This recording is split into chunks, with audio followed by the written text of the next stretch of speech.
All right, hello everyone, and peace of Christ to all of you.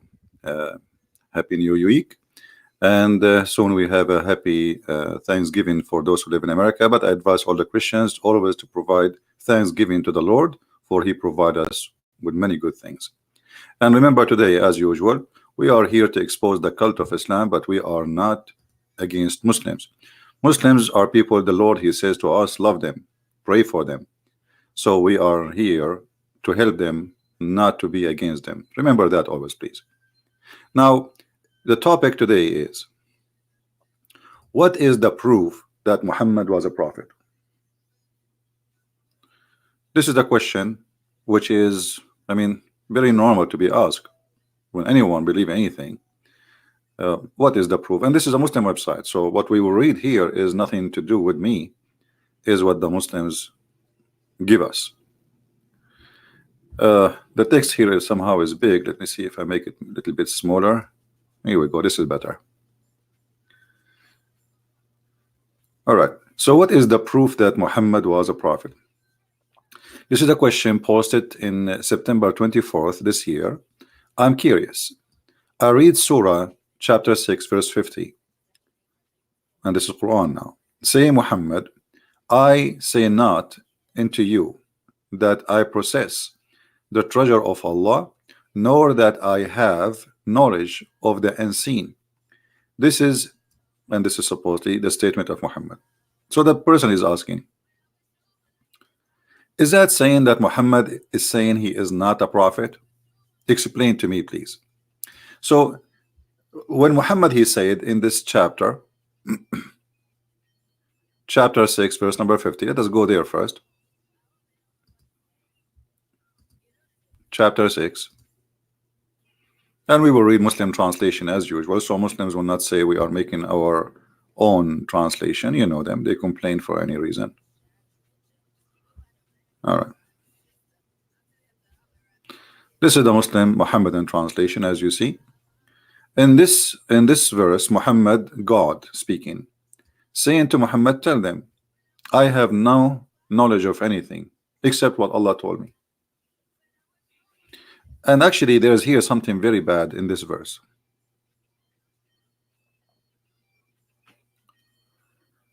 But we will connect it to other verse because they complete each other. When Muhammad, he say that his God told him to say that he have no knowledge except what Allah he gave him, is that an answer from Muhammad saying, don't ask me questions, I know nothing? Or Muhammad is saying, I know everything, but my knowledge is coming from Allah? Do we have any Muslim in the chat listening? Do we have any Muslim listening here? Is Muhammad here saying, I know nothing? Which means, as the guy is asking in the website, will look like Muhammad saying he is not a prophet because he know nothing. Prophet is someone prophesy about the future, and Muhammad saying, I don't have the treasure of Allah, nor I know the unseen. You know, the second you say I know not the unseen, that's mean you are not a prophet. You are confessing that you are not a prophet. Because a prophet is somebody tell us about something is unseen, something did not happen yet, something will happen in the future. Do you agree with me, Muslims? If I say to you I know not anything about the unseen, I just confess that I am not a prophet, because this is the job of a prophet. He will be sent by God, and God will tell things which nobody knows, and that's why we call him a prophet. Otherwise, why he is called a prophet?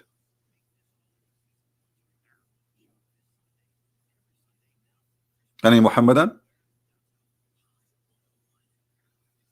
As you see, this is Muhammad, and this is Allah saying that Muhammad, he know nothing, and he do not know the unseen. So he never possessed the unseen, which means he made a prophecy about the unseen. Muhammad Qasim saying, hold on, let us see what Mr. Muhammad saying.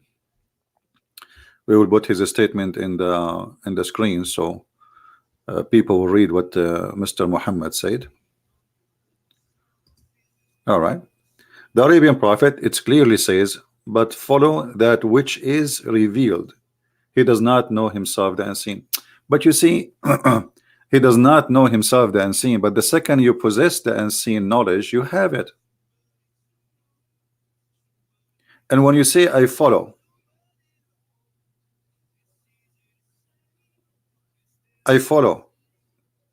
you see there's a huge difference between I follow and I tell you what nobody knows. I follow too, but that does not make me prophet. Correct, guys? I follow many teaching is exist in the Bible, mentioned either by the Lord himself or by prophets. But if I follow, doesn't make me a prophet. So Muhammad, he says to you, I know nothing, I possess nothing, I don't possess the treasure of Allah. What is the treasure of Allah talking about? Is that a gold? Is that silver? No, it's about knowing. Nor I know the unseen. So he don't even know what will happen in the future. So he confessed two things. He have no knowledge of what Allah want. He have no knowledge of the unseen, and that will strip him from the title of being prophet. Nor I say to you that I am an angel, which mean, weird statement. Muhammad claiming that I'm not an angel. What does that mean? He's a bad person? Because when I say I'm not an angel, that's mean I'm like maybe I'm saying I'm the devil. I'm not a good person. What does that mean? I'm not an angel. I follow that which has been revealed into me. Okay, following what is revealed to you does not make you neither a messenger or a prophet. Do we have any Muslim would like to give us a code?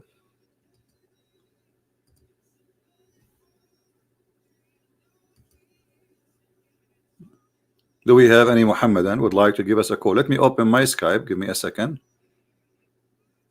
to be sure that Muhammadan people, they are able to call me. Maybe those who claim that they are heroes and they can debate me, they will they will do it.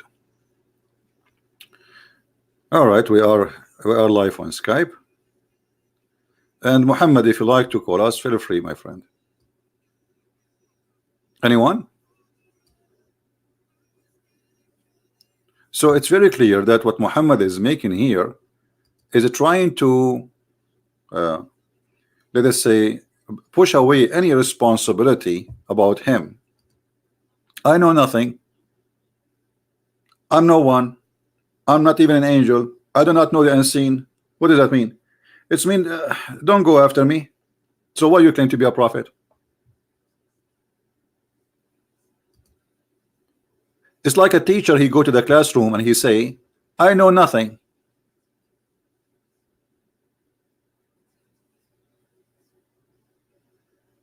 Go and call hijab. No problem. Give me his Skype. I will call him right now. Yes, my friend, the one is scared is the one who don't dare even to open his live broadcast and say, call me. Here we go. I'm live on air. We can do broadcast at the same time. He can call me or I can call him. He can have his people in his channel. I will have the people here in my channel. Let us do it, my friend. Bunch of kids. Real heroes don't talk. Here we go. My Skype is open. What about you go and say to him, why you don't call this guy? Actually, isn't him yesterday? He says he made a poll. He want to debate ChristianPrince. So he's the one making challenge. And I accept. I'm here every day live on air. Who is holding him? Anyway, just forget about this kid. So who is the Muhammadan is going to give us the answer?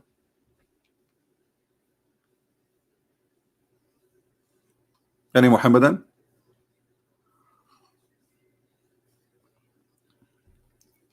Forget about this kid, guys. Do we have any Muhammadan have an answer? Muhammad confess that he is neither a prophet, neither know anything about Allah, neither he is a teacher. He is just a follower. Muslims, he is follower of who?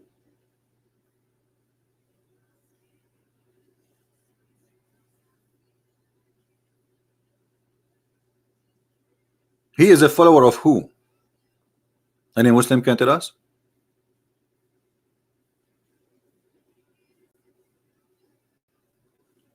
Guys, in the text, anyone will use the word, don't use bad language, please. Don't for us to block you. You know, let us maintain it a nice conversation. We are having good time, and there is no need to be rude. And that's it. Take it easy. Enjoy your time. As you see, here we go. We are live on air challenging all those who say we believe in Allah and He is a prophet. He is no prophet and there is no Allah, and prove me wrong. What do you say? What say you? I'm a Christian Prince, live on air. My Skype is open. I say to you, Muhammad here is convincing us that he is not a prophet, and he is saying that so you will not ask him questions because he know nothing. What do you say? Translate directly from the Arabic. If I translate the Muslim, they will say he's giving us false translation, so I'm using Muslim translation. قل لا أقول لكم عندي خزائن الله ولا أعلم الغيب ولا أقول لكم إني ملك إني أتبع إلا ما يوحى إلي. And look what he said at the end, which is very funny. Is the blind is equal to the one who can see? I mean, look who is talking. Muhammad, he do not know how to write, how to read according to Muslims. And he is a question, is the blind is equal to the one who can see? The question is, as long you have eyes, how come you cannot read? And how come the one who cannot read and write, he will be the teacher who would teach us? Have you ever heard of somebody as a professor in a university? He is illiterate.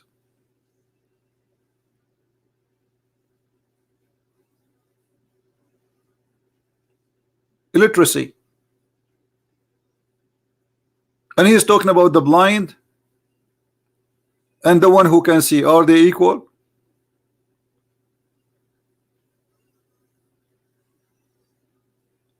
Anyone?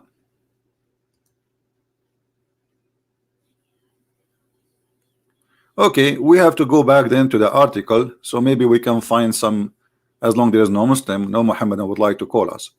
So this person is asking, well, isn't it really here the prophet saying that he is no prophet? Jason Sober want to call me? No problem, he can. Anyone, as long as he's a Muslim, he can call me. If you are not, I will hang up on you and I will block you. All right, so please just call if you are a Muhammadan.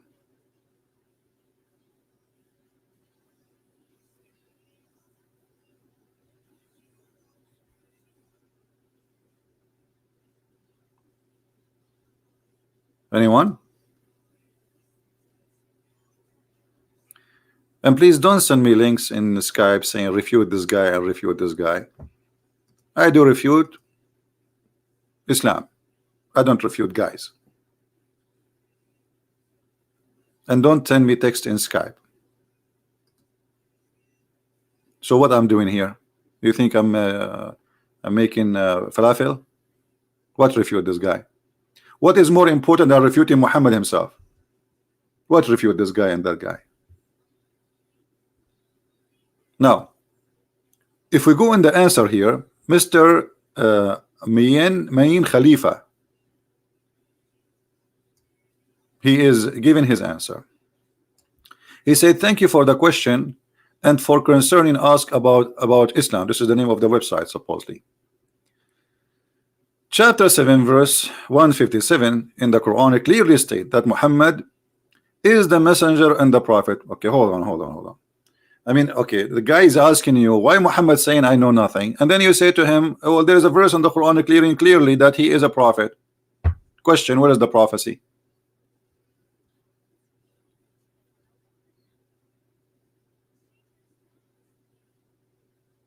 Where is the prophecy? In order to be a prophet, I have to be a prophecy. Okay, what is the prophecy of Muhammad in the Quran? Who want to show it to us? Let me prophesy for you. I live in USA and now it is winter.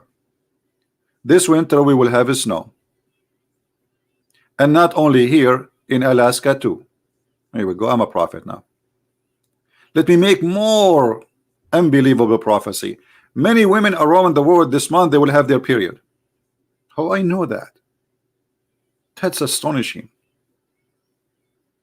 I just told you about the unseen. So when you say there's a verse about Muhammad in the Quran saying he's a prophet, shouldn't you tell me what is the prophecy first? Anyone can say I'm a prophet.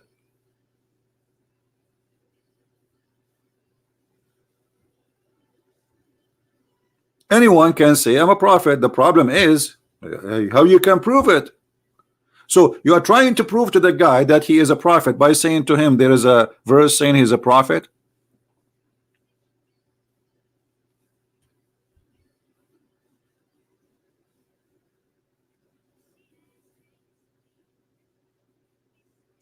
And if we go to chapter 7 verse 157, as he suggests to go, let us go there. Chapter 7 verse 157.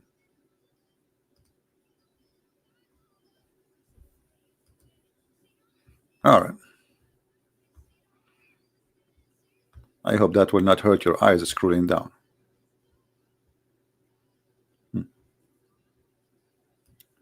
It says here, those who follow the apostle and illiterate prophet.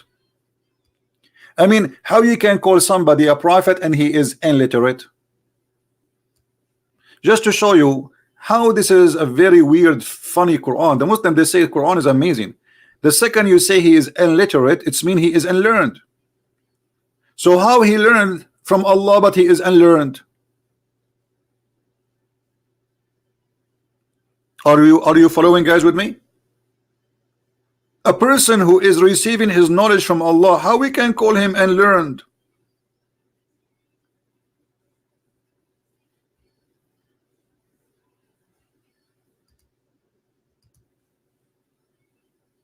The second you say he is illiterate, it's mean he have no knowledge. So he gave him a verse, confirmed the previous verse, saying that Muhammad is an ignorant, he know nothing, he is not a prophet. This is what you gave me. So the verse saying he is a messenger, but he is unlearned. That is an interesting kind of stupidity. I claim to be a prophet who learned my knowledge from God, yet I say to you I am unlearned. And then it says here, whom they find written down with them in the Torah and the Injil. Question. So Muhammad, he could not prove that he is a prophet, and then he says, go and find my name written in the Torah and the Injil. I thought the Torah and the Injil is corrupted. So somebody inserted the name of Muhammad there maybe. And where is the name of Muhammad in the Torah and the Injil?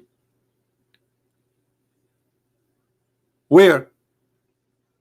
And why Muhammad did not quote the verse? Why Muhammad did not say he will go in chapter, etc., verse, etc., I am there?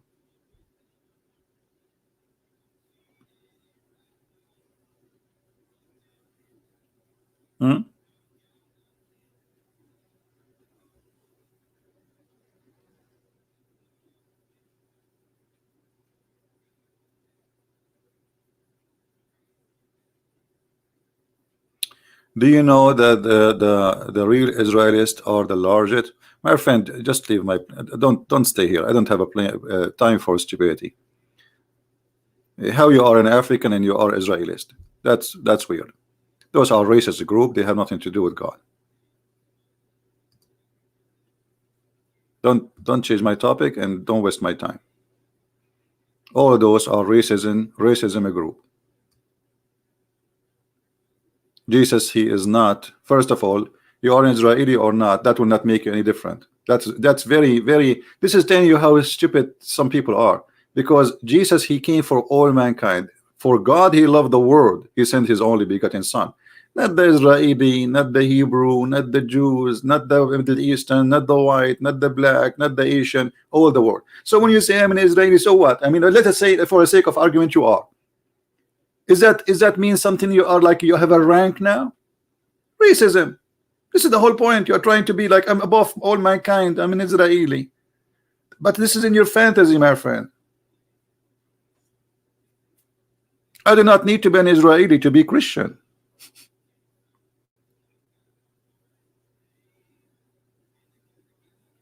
Wrong mentality, low IQ, and racism involved. Racism is from the devil, not from Jesus. This is why you are making it about the black, when, like, was Jesus a black too?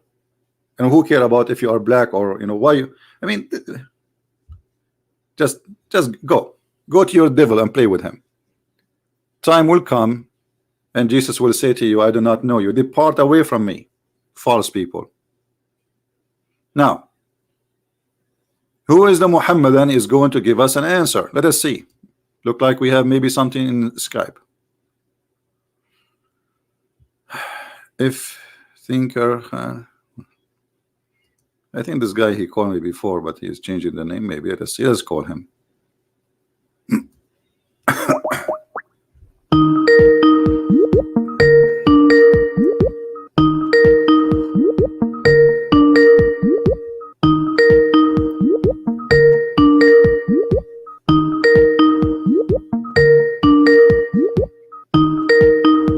Answer, a friend. Hello. Hello. Yes, you are live on air. Go ahead. What do you want to say to us? Yeah, I'm Zakir. I'm from India. Right. Okay. And you are a Muslim, right? Yeah, Sunni. Yeah. Okay, that's wonderful. What do you like to say to us, Mr. Iftikhar? Your name is Iftikhar? Iftikhar? Iftikhar, yeah, Khan. I'm from right. Mumbai. Okay, yeah. my friend. Go ahead. What you're talking about, okay, whatever you're mentioning over here is not at all. I practice, okay, and this my imams and my Maulana, they never tell me that Muhammad was an unlearned prophet. So okay, they say, okay, so what you're quoting over here, okay, it can also have a different interpretation. Give me the interpretation. Okay, it is possible when Jesus said in Bible that no one knows the hour. Okay, so it is like that. Even he didn't know, but later it was revealed to him. No, this is not true. Jesus, when he said in the same chapter, he said no one knows but the Father, because simply he's saying to you that we don't believe in the preset dating. You see, if you go in the Old Testament and you will see that when God he destroyed Sodom and Gomorrah, if there was only 10 people who still decent, God will not destroy the city. So what does that mean? That our corruption is going to bring judgment day faster or slower. The more corrupt we are, the more we destroy ourselves, the more we stay away from God, the more the judgment day will come. So God he gave us a free will. So nobody knows, not even the Son, because this is not a preset decision. But Jesus said in the same chapter, when this and this and this and this and this and this and this happen, this generation will not pass before the judgment day come. So he's telling you what have to be done. He knew the future. He knew what people would do, but he is not the one who decide when to do it, because this is a free will. So Jesus he knew, but because you have a wrong understanding of Christianity. Now here, what did Muhammad have to do with the unlearned prophet anyway? I mean, unlearned about what? Is your prophet know the judgment day? I've told that he knows about it. Okay, what he said about the judgment day? Let us see. In the chapter of the moon, verse number 1. Do you know that chapter? The one the Muslim they say, and you are a Muslim, that the moon split? Yes. Okay. Is that a prophecy from your prophet? They tell me it is. Look, what? They tell me it is. I'm right, practicing now. I was not a devout Muslim until last year. My friend, and, so last year you became not devoted, so now you lost Islam. What does that mean? I mean, you're a Muslim, right?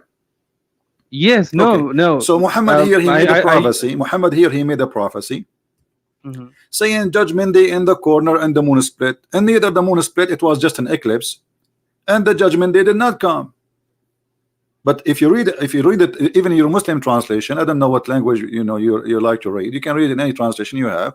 In Arabic in front of me, it says اقتربت الساعة وانشق القمر, which is a poetry. He took it from Imrul Qais. عن غزال صاد قلبي فنفر. So Muhammad here taking a poetry, putting it in the Quran, and now he is in trouble because he claimed that the judgment day is in the corner.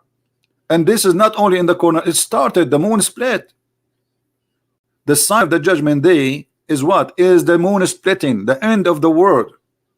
It's not, he's not talking about 2 million years from now we will have judgment day. So here Muhammad making a false prophecy, and he is a false prophet. I can tell you one thing from your Bible as well, and if you can explain me that, that will be really My good. friend, but why you don't answer about this, and then we can go to the you can tell me from the Bible. Why we Muslims we escape?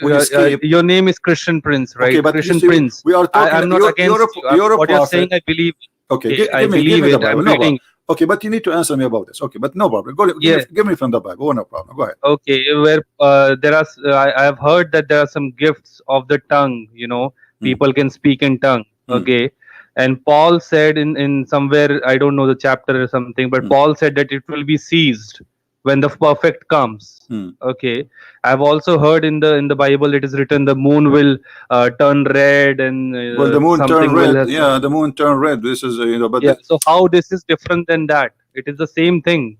No, my friend. No, you see, you are mixing things up. Big deal, because it's not just one thing have to happen. The same chapter you are quoting for me about Jesus, he said only the Father know, is the same chapter telling you those things will happen. So when all those things happen, then the judgment day will come. Not one thing, not the moon, not one thing here. Like if I say, let us say I'm a prophet and I am not. But didn't Jesus say that the kingdom of heaven is near?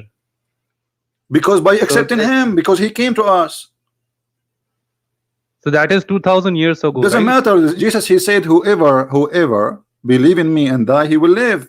So we will die and we will live, and judgment day will come.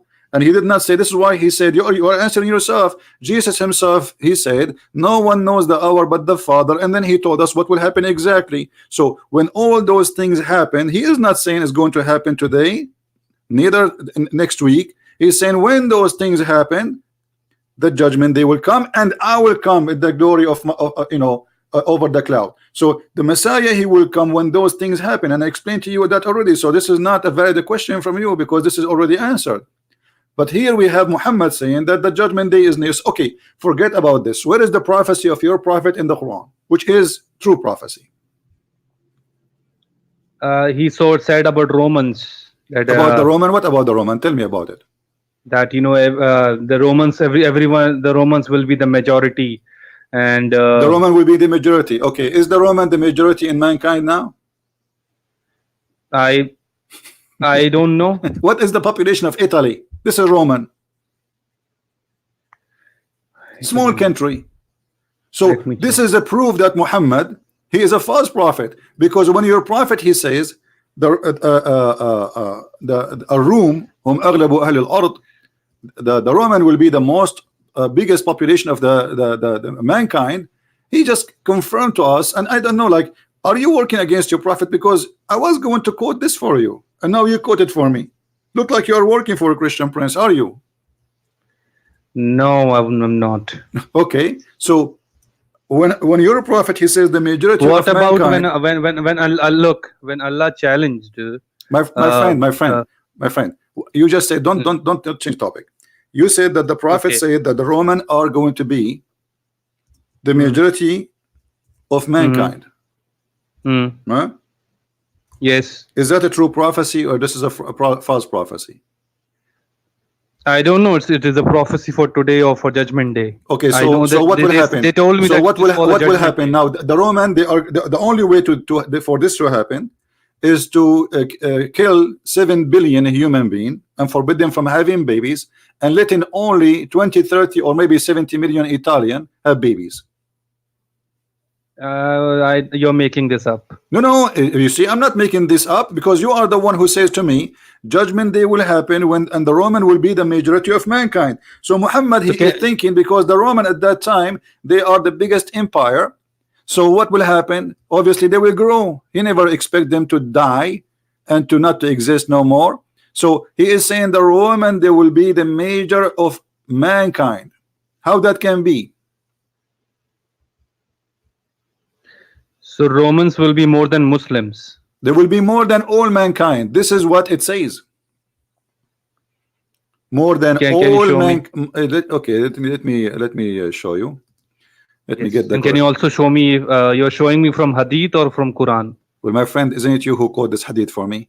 And you are asking me, what are you showing me? You are the one who quoted. Now you are going to say to me, you are showing me from where? Okay. All right, let us see. I'm trying to find the hadith for you.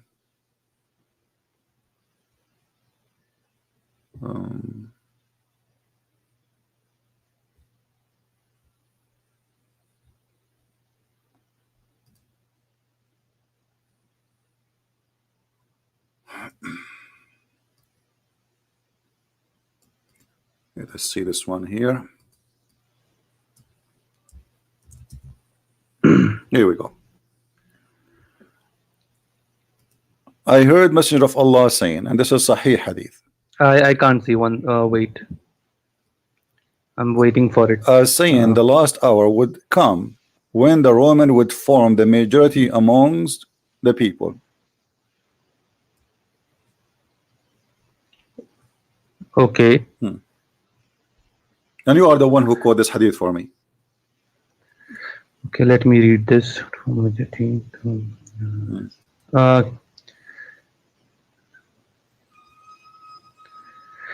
So I have this question for you, my friend. Okay. I'm asking you: is the Roman? No, I'm asking about the same question, same hadith which you're showing me. Okay. So is this about today? Right now, there should be majority, or it is about Judgment Day?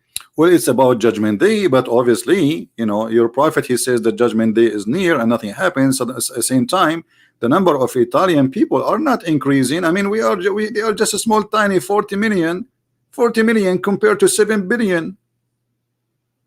Guys, what is the population of Italy? Somebody give me 40, 70, how many million, so we can get the correct number. I'm not sure. I can check. Let me see. I will search on Google, because you know, I'm not. Let us see. Italy population. Oh, okay. How much? 60 millions. So, in order for the 60 million Italian to be the majority of mankind, those each one of them, he have maybe to have 10,000 children every day. How this will happen? Look, I have a Christian friend, and I don't care about your friend. And by the way, you cannot have a Christian friend. The Quran says, "Take not Christians and Jews as a friends." Chapter 5, verse 51. No, we can have friends in this. Isn't it the Quran says, "Take not Christians and Jews as a friend"? Chapter 5, verse 51.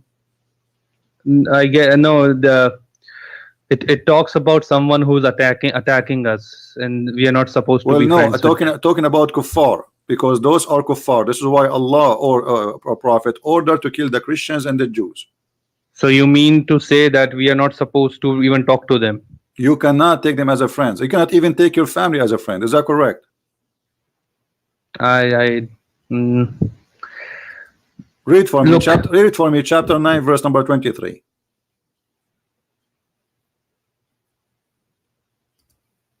Chapter 9, verse 23. Does it say that you cannot even take your own family as a friend? Or I'm making things up? If they are not Muslim? If they are not Muslims, yeah. This is okay. Let me see that. Because anyone is not a Muslim, he's opposing Islam, obviously. He don't believe in Muhammad. I want to say something on this. And okay, I don't know how much you know about India. Okay. When I go to the meetings where they discuss everything, okay, and I ask this question, they don't tell me. They say, yeah, you can be friends with anyone, and then you can bring them to Allah. And no, the Quran says, and those who take them as a friend, he is one of them. Not only that, you cannot take them as a friend.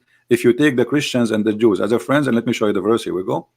If you take them as a friend, you are a kafir, you are not a Muslim, you are an apostate. So my friend, those who they are saying to you such a thing, they are ignorant in Islam.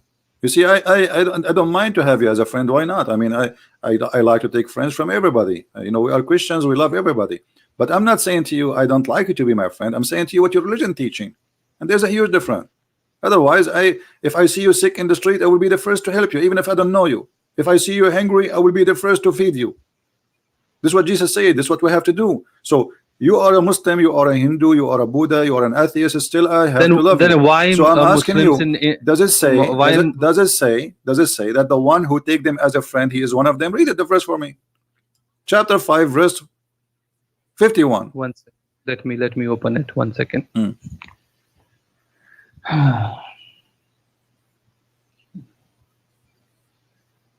Chapter 5, verse 51. Okay.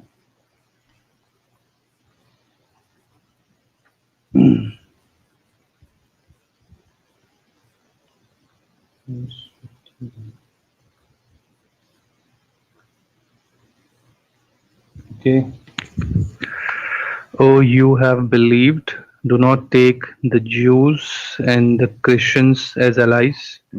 They are in fact allies of one another, and whoever is an ally to them among you, then indeed he is one of them. Indeed, Allah guides not wrongdoing. So you see those in heart disease happening. We are afraid. Can you also explain me the next verse? Before I explain, do you agree then with Allah saying that this is what He said? I'm not lying to you, right?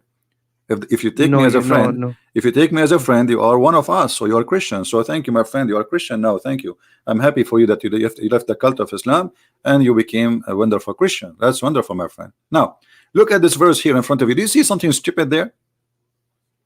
If you befriended them, no. Do you see something wrong, something stupid? It says here, verily Allah guide not the one who is wrongdoing people. Does it say that?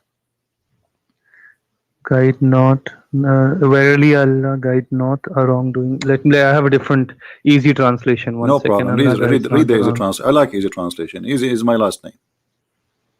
Okay, Allah guides not the wrongdoing people. Okay, Allah doesn't guide the wrongdoing people. Okay, yeah. Okay. Don't you see this is stupid? I mean, if Allah don't guide the wrongdoing people, He will guide one. The one is guided. That is true. Don't you see this is stupid?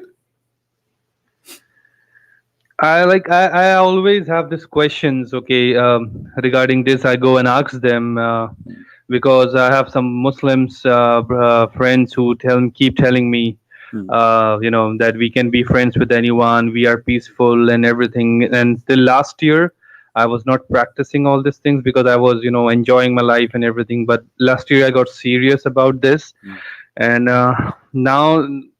Then why did they tell me that I can be friends with everyone? Because they are lying to you. This is it's called taqiyya, They are saying to you, you can be friend with them, so you can make them not read a friend. But in India, people think this is like I'm okay. I understand this. I cannot be friends with them. I mean, I have yeah. So one guy, he was telling me that Muslim kill people. And I told him that this is not the religion we have. We are people of peace, and we don't do that. Iftikhar. It's not about he say, she say. This doesn't work. It's what this is a Quran.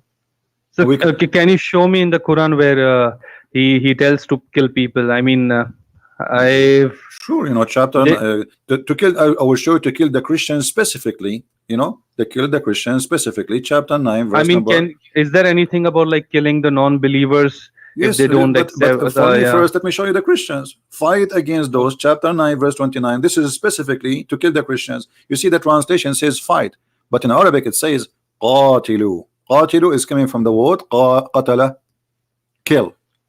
قاتلوا الذين لا يؤمنون بالله ولا باليوم الآخر ولا يحرمون ما حرم الله ورسوله. Kill those who believe not in Allah, neither the last day, neither they forbid what Allah forbid, and they don't believe in the religion of the truth. From who?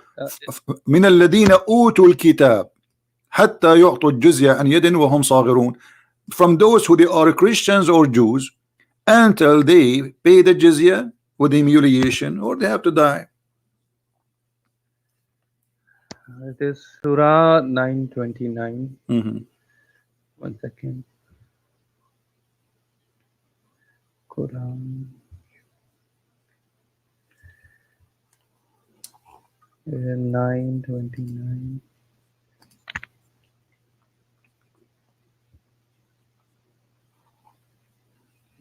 says, fight those who do not believe in Allah on the last day, Allah and they have made lawful, who do not adopt, they don't truth from those who are given the scripture, fight until they give jizya.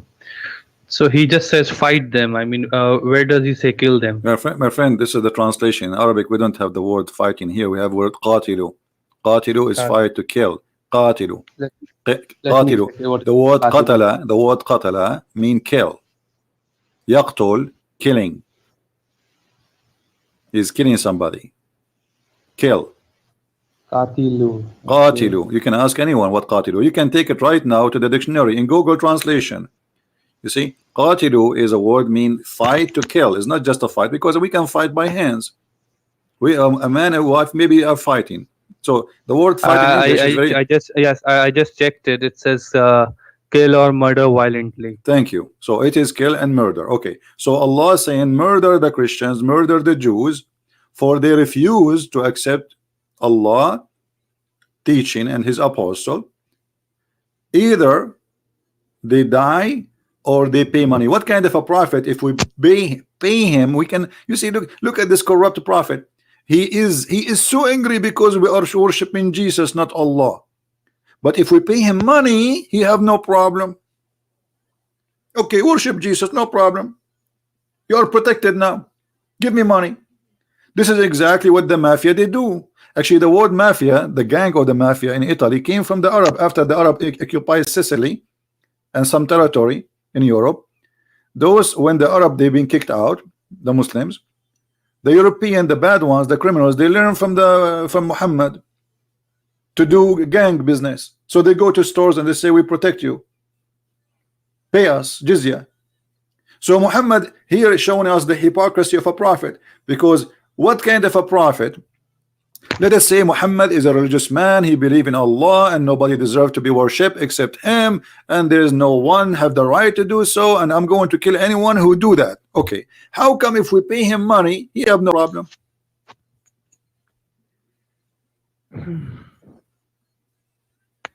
Okay, so this is not only about Christians, and this is also about non-believers. No, this is only about the Christians and the Jews specifically. This verse is only about the Christians.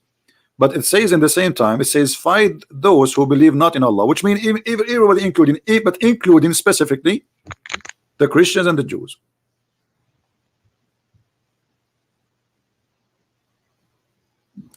And do you know why he ordered to fight the Christian and the Jews?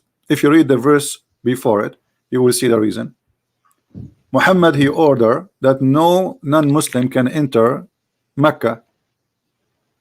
Okay. And now there is no business. People are nobody. He killed the Jews. Everybody ran away. No business. So they fear of poverty. What we will do now? There's no business. Nobody's coming here. Everybody is scared from this new terrorist group. It's called Muhammadan religion. So Muhammad, he said to them, and if you fear poverty, Allah shall presently enrich you out of his grace. Okay, how? Attack the Christians and the Jews and take their money. Do you see it? Yes, I think, yeah. What a thief, a pirate. So he is saying to them, okay, you are free, you will be poor. No, you will not be poor. We have a solution. We attack the Christians and the Jews and we force them to pay us money. Is this still happening? Well, if they can, they will. ISIS did practice it, but nobody can practice it because now the Christians are not weak. The one who is weak is Muslims. Can you force America to pay jizya? Can you force France to pay jizya? Can you force England to pay jizya? Can you force I don't want to force anyone. But this is Islam, my friend. It's not you. I'm not saying. I'm saying you are saying, is it happening? Because they cannot do it. You see, there is a sheikh in Egypt. His video is in YouTube. He was saying, the reason we are poor in this country, and this is Egypt, that because we stop jihad. Can you imagine how much money there is in Europe? How many blonde women we can bring and sell them? He's saying that in TV. Really? Yeah. There's a woman from Kuwait. She is saying that we should go and buy a lot of blonde women from Sarajevo, from Al Bosna. There's a lot of people we can buy from there, and she's a woman. She's a Muslim woman, and the video is on YouTube. Okay,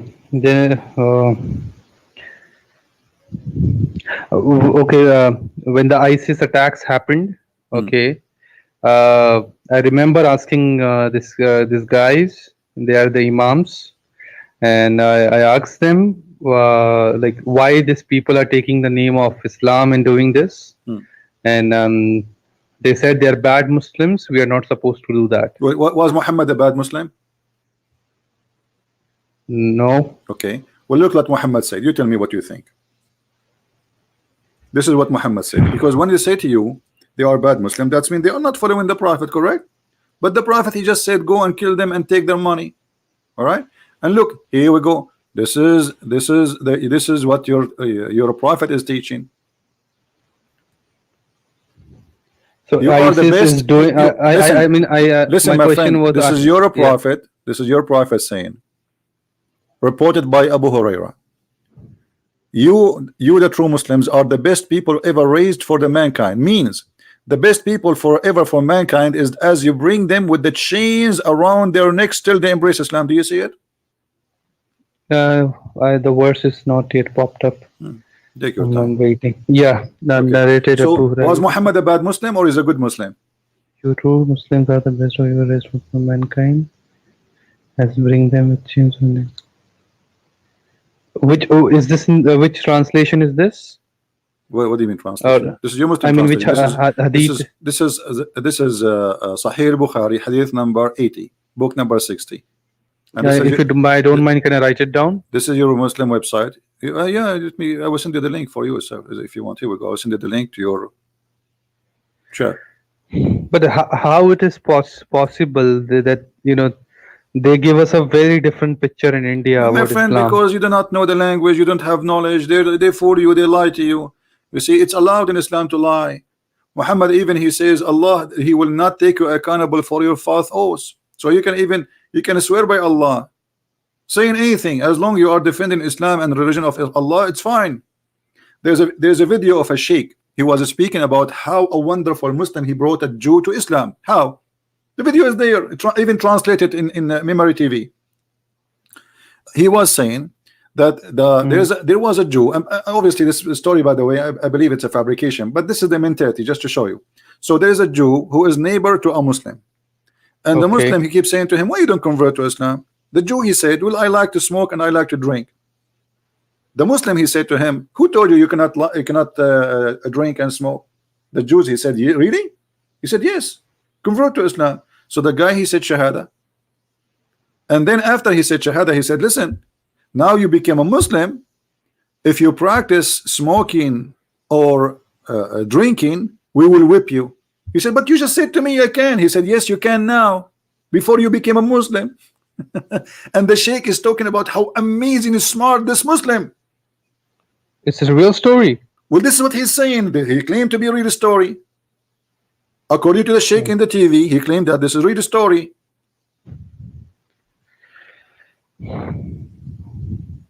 So in India, the Musliman in India,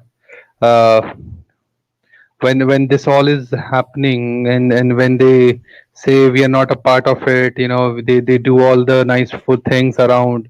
So are they really following? This is just for the da'wah, just to fool people, make them Islam is a merciful religion. Islam is a good religion. This is just for propaganda, and the money is coming from Saudi Arabia to increase the number of Muslims. That's all. It's a political agenda, so they can take over a country. But the reality is different. You see, they are nice as long they are not the biggest population. The second they became population, they will become Pakistan. Go to Pakistan and see how nice they are to the Christians. I have a very major question to you.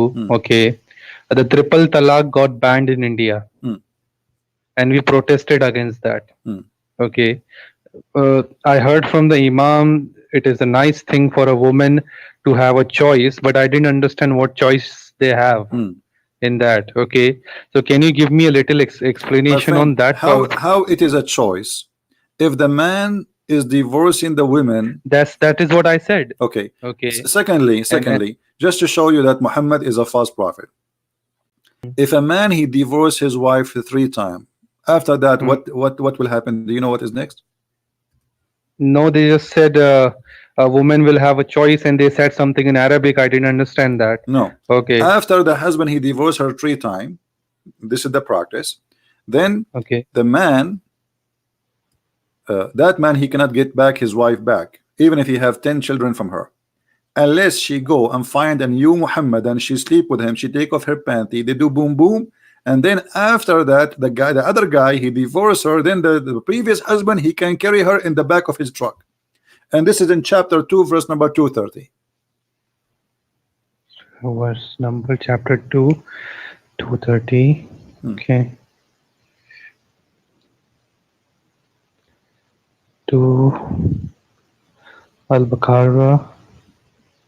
Yeah, the cow chapter. We have a zoo in this book. And if he has divorced her for the 3rd time, she is unlawful to him after until she marries the husband other than. It means it is mandatory to marry someone else to. Absolutely. She cannot come back if he divorced her 3 times. Not just saying the word 3 times divorce. No, if he divorced her 3 times. So he says he divorced her, and then he divorced her, and then he divorced her 3 times.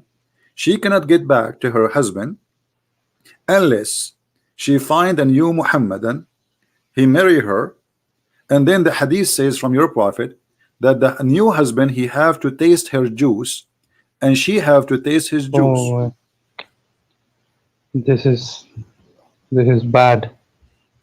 Yeah. And I never heard of this. I never heard of this. For sure, I just knew that when you said 3 times talaq, it is in heaven. For Allah, you're no more a man and a wife. I mean, you're not husband and wife anymore. And man can go his way, a woman can go her way. Okay, let me. Here we go. This is the hadith in front of you. It says that the prophet, and this is the Muslim translation trying to make it look nicer. They say you cannot get back to your previous husband unless you taste his sweetness and he tastes your sweetness. But in Arabic it says usaylatahu. Until you taste his sweetness and she tastes your sweetness. All right. This is verse 230, right? No, yeah. Now this is a hadith. I'm showing you the prophet explained the hadith. A woman, she gonna go back to her husband. This is the wife of a guy. His name is Rifa. She wanted to go back to her husband. Muhammad said to her, if your intention is to marry this man, so just you can get back to your husband, previous husband, you cannot do that unless he tastes your juice and your juice. And I can show you right now that the word husaylatuki mean your orgasm. So what kind of religion saying that a woman, she cannot get back to her children's because her stupid husband, he divorced her? What's her fault? Unless she go and she tastes the orgasm of a new guy. Is that a religion of God? And what is the wisdom in this? If this is a punishment for the previous husband, this is not, because the one who is going to be humiliated is the women. The poor woman, I assure you, she don't care for this stupid husband. She want to go back to her babies. We know how mothers are, right? Women, you can destroy a woman by taking her babies from her. So she don't care for the husband, obviously, because he's an idiot. But she want to go back to her babies. She have a family. But in order to get back now, she have to taste the orgasm of a new man. And after she do that, this man, he have to let her go, and then she can go back to the previous husband. And this is your prophet saying that, and this is Sahih Hadith, as you see. Sahih al-Islam. Okay. So what do you think? Taste your sweetness. What is the word for sweetness? Can you tell me in Arabic? Asila. I can show you right now. Let me open the dictionary. That the word asila mean orgasm. Give me a second. Hold on. I will open the Islamic dictionary so they will not say he's making things up. You know them. No, I agree to what you say because I can read it over here. I don't. I'm really upset. Here we go. This is the word asila, my friend. This is the word asila, and this is your Islamic dictionary. I will put in the screen. Asila, 1 second. The page has not loaded yet. It's mean orgasm. Okay, 1 second. This is just a dictionary. I have nothing to do. It's called Al-Ma'ani.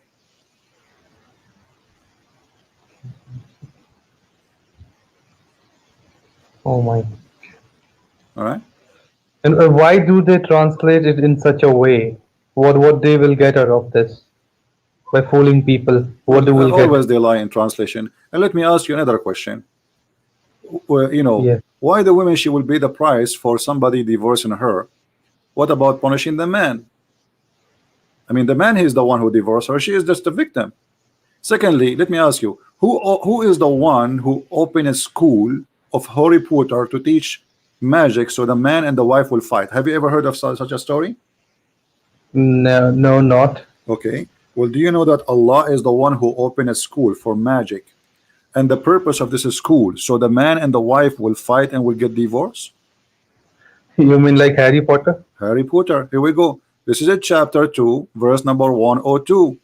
It says, and they follow that which Satan reside in the region of Suleiman, and Suleiman blasphemed not, but Satan's blasphemed, teaching people magic. Look, this is a false translation. Okay, teaching people magic, and they follow that also which was sent down into the two angels Harut and Marut. Now, if we change the translation, Okay. okay, you can change any translation you want. Who is the one who taught the magic? Harut and Marut. And those Harut and Marut, two angels sent by Allah in the Babylon tower, and they open a school like Harry Potter, and then when they teach somebody magic, they make them sign disclaimer. They say into them, we taught you this as a temptation. As what? As a temptation. Okay. Okay. And what is the purpose of this temptation? So you can make, say, they might separate the man from his wife. Let me change this translation. It's really kind of stupid translation. Very, very weird. I think this guy, he used Google translation or something. Okay. Let me find. You want me to read it? You can. Okay, read it from your own translation. I don't know what translation you are using. Just a normal word, simple word. I don't know the name of the translation. No problem. Go I ahead. just downloaded it. All right. Yeah. And they followed what devils had resided during the reign of Solomon. It was not Solomon who disbelieved, but the devils disbelieved, teaching people magic, that which was revealed to the two angels at Babylon, Harut and Marut. You mentioned that. But the two angels do not teach anyone unless they say, we are a trial, so do not believe by practicing magic. Do not disbelieve by practicing magic. Oh my! I mean, asked. so look at this. The one who is behind divorce, according to Islam, is Allah. Allah, He sent two angels in a special mission to open Harry Potter school. And the school have a special degree. They give you a certification in divorce problem. They don't teach you magic about how to make something appear, disappear. No. They have a special skills. And the skills is, we will teach you how to make magic so you can make the man and the wife fight and get divorced. How in the world anyone can believe in such a madness? And I want to tell you, in my lifetime, I never heard about this. My friend, you are talking to ChristianPrince. I said nothing to you yet. Trust me, I said nothing to you. So I mean, they tell me, okay, I can be honest with you now. They tell me that Christians and Jews are the disbeliever of Allah. Okay, they parted, they changed their scriptures, their books are corrupted. Okay, and I asked them very honest, because I am a guy who will try to examine at least what they tell me. Okay, yeah, so they tell me like Christian, their books, they corrupted their books, and they give me all the examples of books being written 60 years after Jesus, and they tell me that hold on. When they say to you there's a book written 60 years after Jesus, when the Quran written? I mean, yeah, that question did occur to me. And when the hadith written, the hadith is 300 years after Muhammad. When the Quran But written, the Muslims until now they don't have the Quran of Muhammad, neither the Quran of Uthman, neither the Quran we have today. The most popular Quran is called the Mus'haf of Uthman. Nobody have it. They have it according to the recitation of a guy. His name is Hafs, and Hafs was exist 200 years after Muhammad. So look at the hypocrisy. They say to you, there's a Bible written 60 years after Jesus. We don't accept it, but we accept the Quran given to us 200 years by recitation, not by writing. In the same time, the Muslims themselves, they accuse this guy, his name is Hafs, to be a fraud. They themselves, they say he's a fraud, and they don't accept any hadith from him because he's a liar. So how do you accept the Quran from him? So my friend, okay, that guy has Hafs has a hadith as well, and yeah, they told, yeah, they don't accept that. See, They so say how we that accept it the is a weak Quran from hadith. Hafs? Okay, so Hafiz, you see, the hadith is a lower level of scriptures, let us say, right? So how you refuse the lower and you accept the higher to witness for it? This is the most stupid argument ever, right? The first translation was from Hafs. There's no translation. first- This recitation. I mean, the first the site it is okay. Yeah. That is Hafs, from Hafs. You can go right now and search. You will see that the Muslims themselves, they agree that Hafs and his father, because Hafs he learned the Quran from his stepfather Asim. So Hafs and Asim both are a fraud according to who? According to Muslim Sunni. So how they are a fraud, but you take the Quran from them? Even not only they are saying they are liars, they are saying they are thieves. They are thieves. So how Why do they accept Quran from them then? Yeah, how they accept the Quran from them? And how the Quran says that Muhammad, he confirmed what is between their hands. مُصَدِّقًا لِمَا مَعَهُمْ. He confirmed what is between their hands. This is in the Quran. Muhammad, he confirmed what is between our hands. So how he confirmed what is with us? لِمَا بَيْنَ أَيْدِيهِمْ. It's not for something, you know, it is not something was in the past. In many translation they say to you. Here we go. This is the Arabic. It says وَلَمَّا جَاءَهُمْ كِتَابٌ مِنْ عِنْدِ اللَّهِ مُصَدِّقًا لِمَا مَعَهُمْ. Musaddiq, agree, believe in what with them, not in the past. If you click at the translation, you will see, they will say what was with them, but it doesn't say that. You see here they say what was with them. In Arabic it doesn't say that. It change the translator, you will find different translation. Yeah. All of this is just because.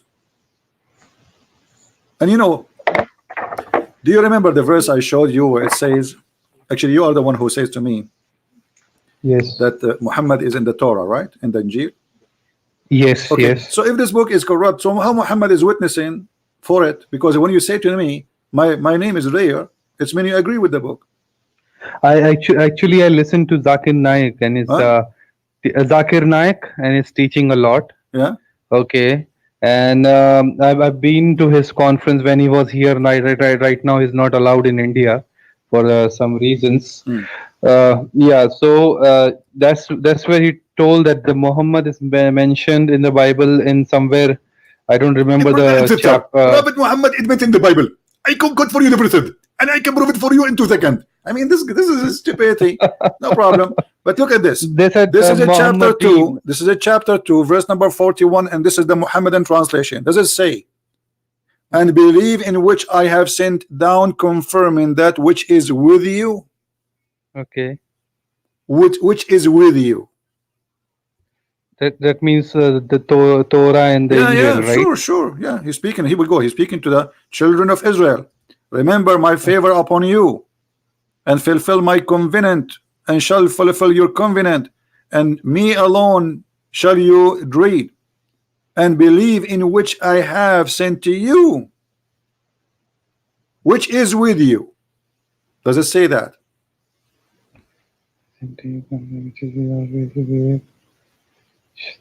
Yeah, he okay. So can you tell me the time frame he said? Did he said My this friend, at it the doesn't end of? matter. See, time frame. There's no time frame in Islam. The Islam.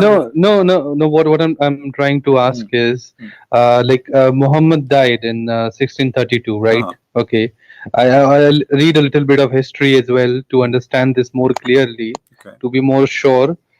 So this verse when he said this, okay, was it this in Mecca or Medina?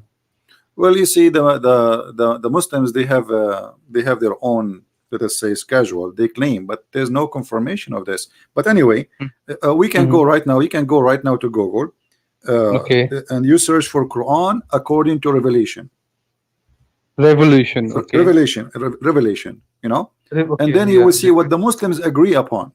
For me, I don't care for this stuff because I believe this is all is garbage. There's no way to know which one. You know, but as long they are the one who believe in it, this is their business, this is their belief, so we have to go with their belief. Then you can go and search for Al-Baqarah. If we go and search for Al-Baqarah, let's see. I'm going to show it to you in front of your eyes. Okay. There we go. This is according to what? To Revelation. So here you see in the left we have the original number, and in the right the number which exists right now in the Quran. So chapter 1, the real chapter 1 is number 96. Chapter 1 is number 96. All right. So now if we go and try to find a chapter 2, look where we will find chapter 2. 62, 68. Okay. So what kind of book? I mean, who allow you? No, chapter 2 actually is sorry. The chapter 2 Al-Baqarah is chapter number 87 in reality. 87. Okay. Al-Baqarah. Okay, yes, right. All right. Yeah. Okay. So who allowed them, even the Muslims, to change those locations? I mean, if Allah, He sent it to you in a certain order, who are you to change it? Isn't it the Quran says that corruption is those who yuharrifuna al-kalam an mawadihi, which means change the location of the words of Allah? Just by changing location of the words of Allah, you are corrupting. And look, do you see it says here, except, read with me carefully, except verse number 281. Okay, except okay, hold on. Okay, the verse number 281. Right. Okay. So who is the one who allow himself to move the verse from different chapter, put it in different chapter? Isn't it this is corruption? Yeah, it is. And here it says, except this is different chapter, Al-Anfal, which is equal to 88. It says here, this is Medina, except, so this is in the Medina, except verse number 30 and 36 from Mecca. Who are you to change verses who was made long before and put it longer? You know, what is that? Who allow you to move verse number 30 and 30? Because this will change the whole thing, right? If I insert a sentence in any story, and the sentence does not belong to here, it's mean the one who said the sentence, he did not mean to make it here. Otherwise, well, he should mention it here. What they say over here is that when after Muhammad died, the one who was following the Quran kept receiving revelations. Who keeps revelation? What? The people who gathered the Quran. Yeah. Okay. They had this revelation how to. Where is the revelation? Isn't it Muhammad the last prophet? If you receive revelation, it's mean you're a prophet. That's what that's what it is. My friend, isn't it time for you to leave this cult? I mean, you are smarter than this. All of this, and be honest with me. I mean, if I have a book, I don't want someone to change it. Yeah, but isn't it time for you, after all what you heard? I don't know for how long you are listening to me. Isn't it this? No, what you say, I really appreciate, and I just you interrupted. I was about to ask you something when we were talking about that. If you have time, you can just help me with that. Right. We have Abraham, Musa, and everyone, and now when you say that when Quran was written in it was written 7th century, and I asked him this question, and I checked history as well, and the Jesus was a Jew, and couldn't find any other Muslim, I mean other historical evidence for him being Muslim except Quran. So, is there any other like, I want to ask you, like, do you have any reference where Jesus is not a Muslim? My friend, Like to be a historical. Muslim, first of all, to be a Muslim is to be like Muhammad. Is that correct? Yes. Okay. Did Jesus have a child, wife? Jesus as a Have a child, wife, 6 years old girl? no, no. Okay. Did Jesus encourage his followers, if you can, you want to designate yourself to God is But better than, hold on. the question. Did Jesus say is go and do jihad and kill those who don't believe in me? Did Jesus say But doesn't jihad mean steal? striving? No, my friend. Here we go. I for just the showed you wrong? chapter 9, verse 29. It's about stealing the money. Did Jesus say love your enemy or curse your enemy? He said love them, right? Jesus says love those who curse you, pray for them, love your enemy. Nobody says that. Muhammad says kill them, bring them with the chains around their necks. So in order for Jesus to be a Muslim, he have to follow a teaching of the cult of Islam, and obviously he don't. Jesus is against idol, like worshiping idols. Muhammad, he kissed black stones and he go around the Kaaba, and even Muhammad, he claimed that if you touch the black stone, that will forgive your sin, right? Yeah, I heard that. Yes. Okay. Yeah. So how Jesus can be the same one who forbid us and warn us from false prophet who will teach the same things as Muhammad, right? So how this can be? And we don't believe. And Allah first of all, the God of the Bible is he is a spirit. He is a three-person one God. The God of Islam is not a spirit. He has no spirit, and he is a physical being. So we have different God, different nature. So what is left? The So Bible if Allah says is not spirit, what it is? the Bible says that the one who installed the Holy Spirit, there's no forgiveness for him. But Muhammad, he claimed that Jibreel is a Holy Spirit. So Muhammad, he took names from the Bible, he installed them, he put them in his book, but he do not know what they mean. When the Arab, they ask Muhammad, what is a ruh? يسألونك عن الروح. He said الروح من علم ربي. Muhammad, he went and he stayed forever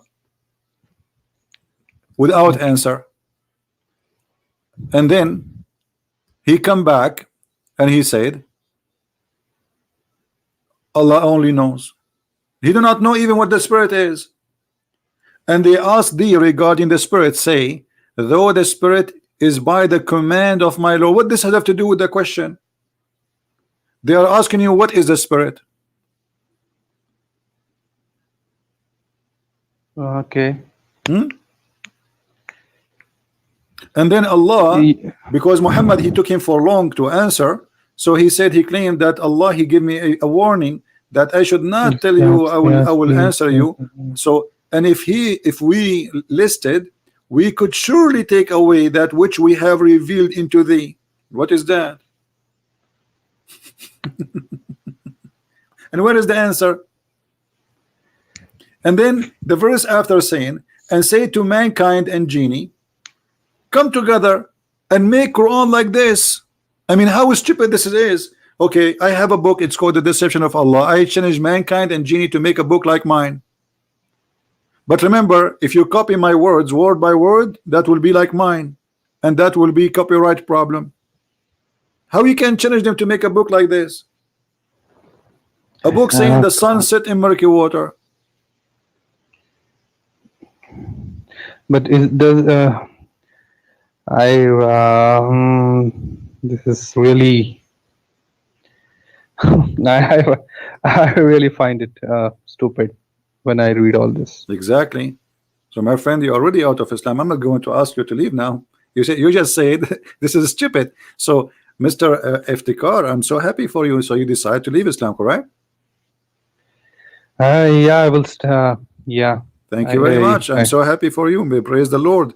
Praise the Lord that we have a person now. He formatted the virus from his computer, from his heart, from his brain, And our friend Iftikhar, he called me as a Muslim. He is saying goodbye as what? At the sea. So my friend Iftikhar, what about you accept the Messiah as your Lord, as your Savior now? Can you tell me a little bit like what Christianity is? I mean, my friend, the Christianity is very simple. Jesus is all about love. Love your enemy, not only love your neighbor. It means say to you, love your neighbor, which is not a big deal, but I say to you, love your enemy. I say to you, pray for those who curse you. Imagine. The Messiah is all about love, and mankind without love are ugly animals. Do you agree? Yeah, I do. Yes. Imagine, they say Muhammad is Masoom. Yeah, I mean, yeah, but I here we don't go. see But anything Muhammad, you see, Masoom, Muhammad is an ugly person. Muhammad, he tried yeah, to I take, mean, take things into his account, even women. While Jesus is it true that Muhammad married his own daughter-in-law or something like that? Absolutely. Zainab bint Jahsh, Zainab, the daughter of the donkey. They say Allah commanded it because it was See, written. what kind of God? Why God want to command a man to take a woman from her husband? You tell me. Isn't it obvious? That's You know, what. imagine, with my respect to you and your family, I say to you, I'm a prophet, and I receive a command from God, and now he told me that I should take your wife. I mean, this is the most disgusting thing ever. I mean, if you do this today, you will be killed. Actually, nobody have an honor, he will accept that. But this is Zayd, he was a slave of Muhammad anyway, and he said to himself, if I don't give him, obviously they are sleeping together already. His wife she's a cheater. You know, Muhammad, he went to the house of the man and he flirted with her according to the Muslim story. Imagine, this is written in Muslim books, that the man, his name is Muhammad, the prophet of God, he went to his own son by adoption when the husband was not there in the house, and he flirted with the wife, and he said to her in Arabic, Subhanu mu'alliful qulub, praise be to Allah, the one who made my heart to flip for you.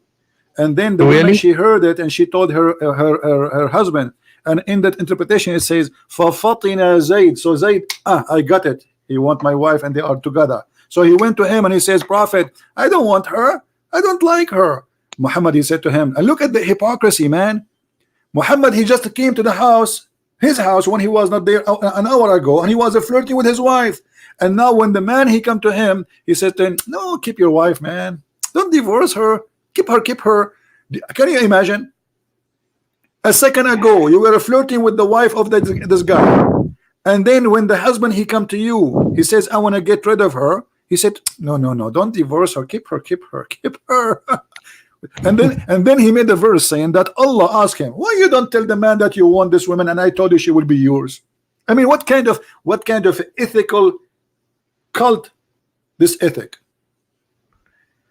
I mean, this is pathetic. So my friend, I invite you to accept the Messiah as your Savior. He is the only one is holy, the only one is good, his name is good, his act is good, his holiness is more than the holiness itself, for he is pure.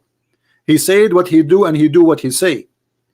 He is the Alpha and Omega. He says, I am the resurrection, I am the life, I am the truth, I am the living God, I am who I am.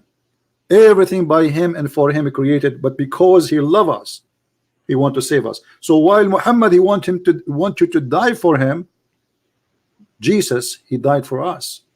And the death of Jesus is different, because when Jesus, he humiliate, like the Muslims, they say to you, Jesus, the Jews, they did beat him, etc. You see, when you are a humble person anyway, you are God who accept to be even a human being, that is humiliation right away.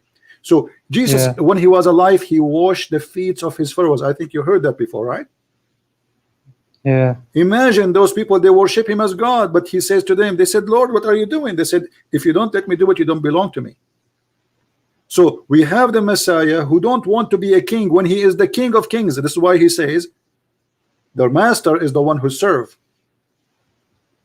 The master is the one who serve, not the one who want to be served. So I ask you right now to accept the Messiah as your Savior, for he is serving you. Imagine you have the King of Kings. He came to us to serve us, to serve us salvation, to serve us good, to teach us to be how good people. And trust me, Iftikhar, the second you accept the Messiah, your life will change. Your life will change right away. You will, I'm not saying you will be out of sin, because sin is a process of fighting against it. We have to fight always. We will struggle always against sin, because some temptation is all over around us. But Jesus will be a very powerful way to fight your sin and to fight your weakness. You cannot do it alone. But by the Messiah, by his name, you can fight sin. If you do sin, you see, if you do sin, and I did sin, I'm not better than you, and I'm not better than any one of those who are listening. Maybe they are way better than me. But by the Messiah, I cleanse myself every day from my ugly sin. There's no salvation, because you see, the second you commit a sin, it's like you are a glass who have a crack. It doesn't matter how many tape you put in it, it's the crack is there. Do you agree? Yeah, I do. Yes. So Yeah. sin will make like wounds in your skin. You think you know, okay, the wound is closed, but still the wound is there. You can see it. So this is what sin does to our body. And because we are sinners, we don't deserve to go to the kingdom of the Lord. We don't deserve the invitation. We don't deserve even to be there for a second. Why? We were sinners. How a sinner can be there? But by the Messiah and his glorious teaching and love, we can be saved. So I invite you, my friend, to be my brother in Christ and to accept the Messiah as your Savior.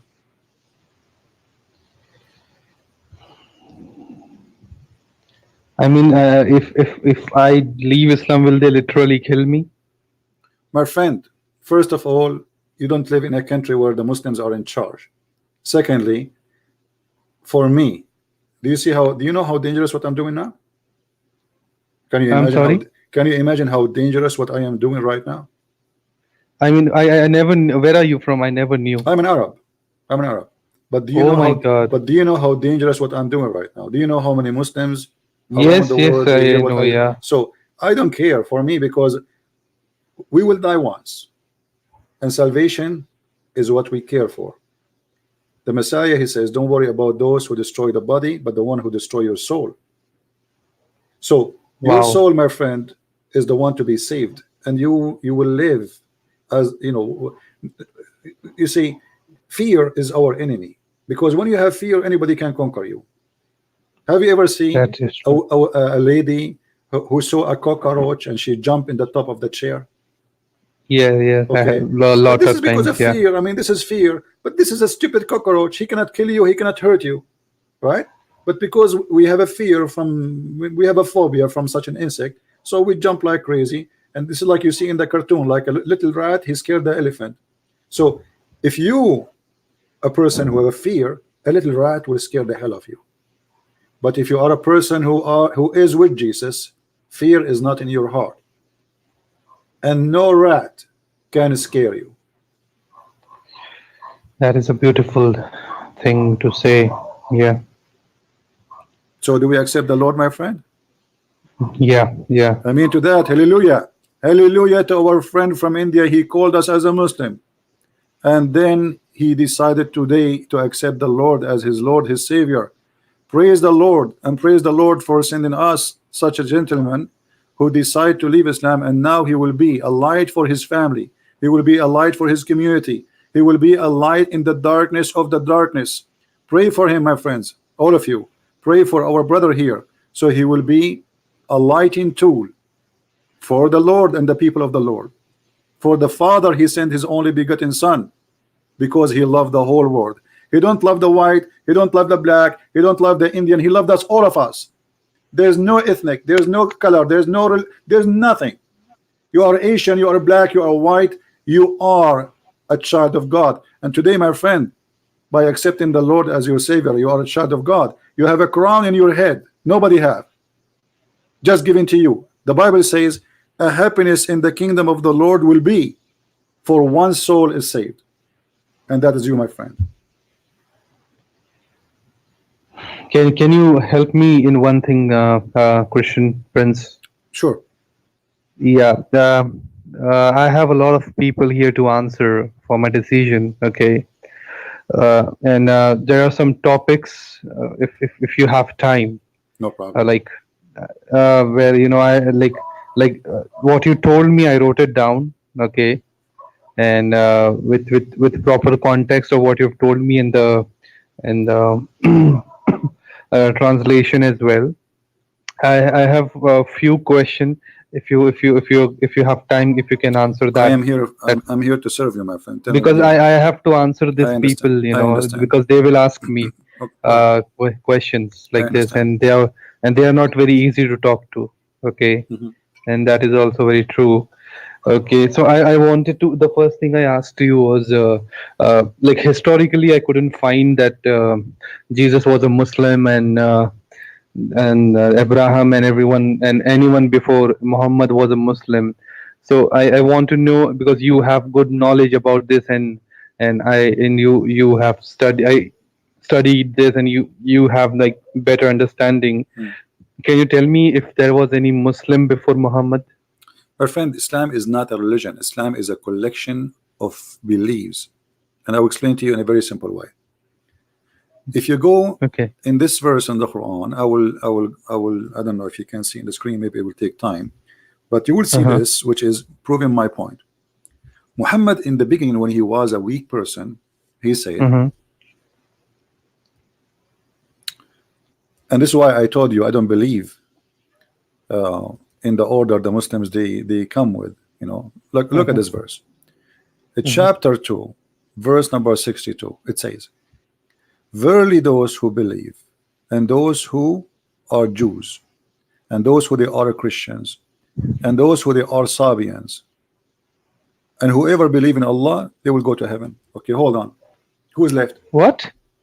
Those who they are Jews, and those who they are Okay. Christians, and those who they are Sabians. Sabian, they worship stars. Yes. Yeah. All Yeah. right. Pagans. Yeah. Okay. So how he promised the pagan stars worshippers to go to heaven? And what they have to do with Allah? If the Muslim they claim that Isa was a Muslim, Adam was a Muslim, Abraham was a Muslim, okay, that's mean all of them they worship a God. What his name? They say Allah. Okay, wonderful. Now what the Sabians have to do with this? The Sabian are the true one who worship Allah. Allah is two words, Al and La. Al mean God, La mean the moon. And this is what Muhammad he did. The Sabian they have Ramadan. What they do, you see, if you go in the Quran, let me show you another verse, because always we have to Okay. connect I'm writing it down. yeah, Okay. Yeah. actually you can download the video after we finish, so you can have all the Yeah. reference. Okay. Yeah. So when the Muslim they translate to you and they say to you that when we have the month of Ramadan,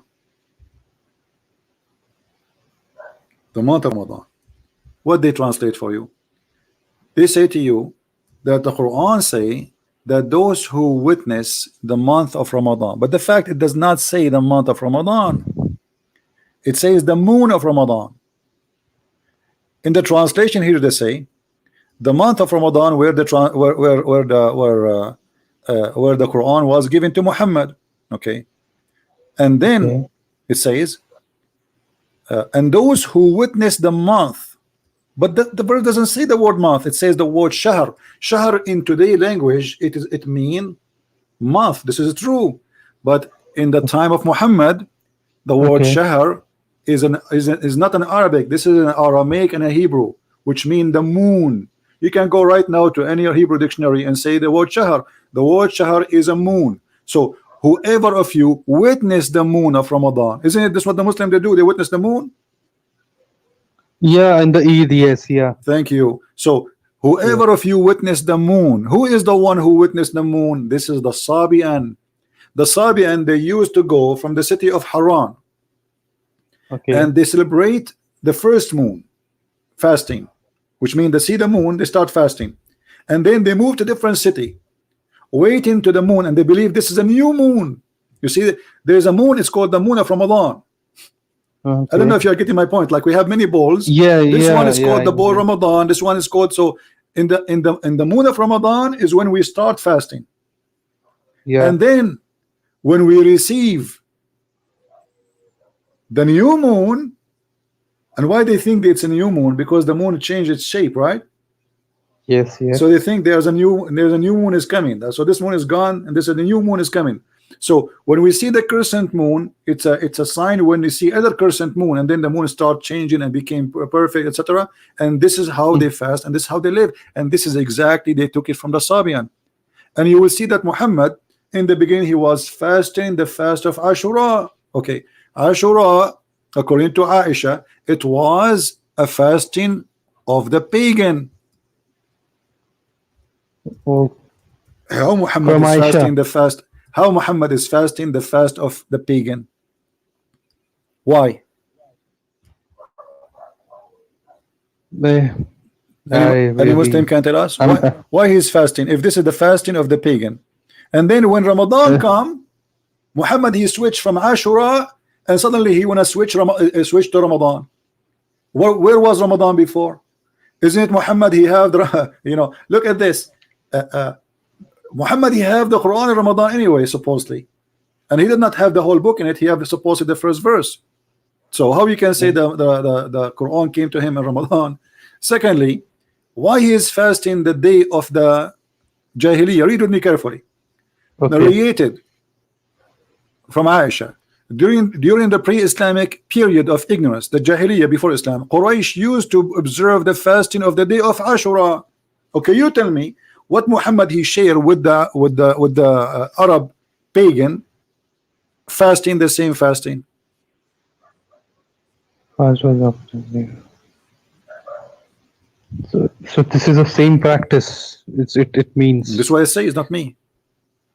Yeah, I mean, I read it and I request my piece of ignorance and for I shall self-request show that stop the fasting. Oh my. Okay. You see, and then he switched to Ramadan, and not only that, and he fasted on that day. You know. Yeah, it says he observing fasted too. fasting. Absolutely, yeah. He fasted, and not only that, Muhammad. And then Ramadan was revealed. And then not only that, look, just to show you how important this Ashura. Okay. If Ashura is just a fasting day, I will say, well, not a big deal. I mean, he just did it. But Muhammad he said that the one who fasts Ashura, okay, Allah will erase his sin for the previous year. He will erase his sin for the previous year. So why we will let such a fasting which is going to erase our sin for a year? Read carefully. This is Muhammad saying. Okay. And this is Sahih again. This is at-Tirmidhi. Okay. Hadith number 752, and it's Sahih. The Prophet said, fast the day of Ashura, for indeed Allah will forgive the sin of the year before it. Can you highlight that because it's not loaded yet? Yeah, I did. Yeah.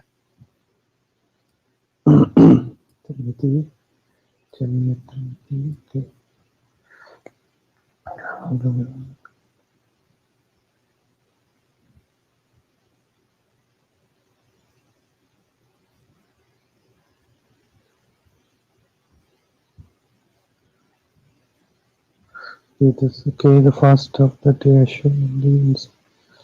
But he just said that, you know, he saw someone doing it. He observed someone doing it. But you see here, the problem here now, he claimed that if you fast this day, will forgive all the sin previously for the whole year. I mean, isn't it wonderful how easy it is? I just fast one day, and then all the garbage I did for the last year is gone. This is stupid. It means I can do whatever I want. Exactly. And not only that, I have no responsibility whatsoever. All what I need to do is stop eating for a few hours. That's the most stupid belief ever. And telling you the corruption of this man. And here suddenly Muhammad he dumped this day. Okay, where is the verse in the Quran that says Muhammad to fast Ashura? Any Muslim can show us? Where he got this from? Obviously the Aisha, she is saying that he got it from the pagan. So this man he have no religion. Islam is not a religion. Islam is a collection of other beliefs.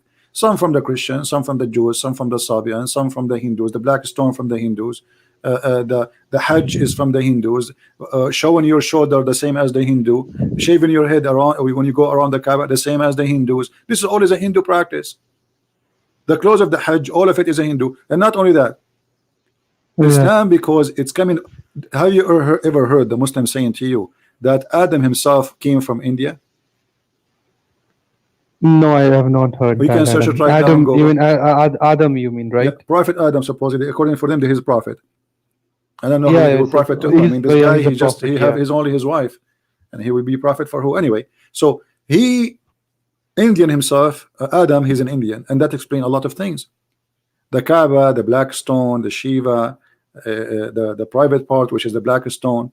All of those Really? things is coming from the yeah. If you go right now, check how a Hindu priest he dress, showing his shoulder, one shoulder, right, naked shoulder, and how Muslims they go and wear the same sheet. It's a sheet, same sheet, yeah. and they shave their head Yeah. the same as the Hindus, and they have a black stone the same as the Hindus, which is presenting as a sexual organ.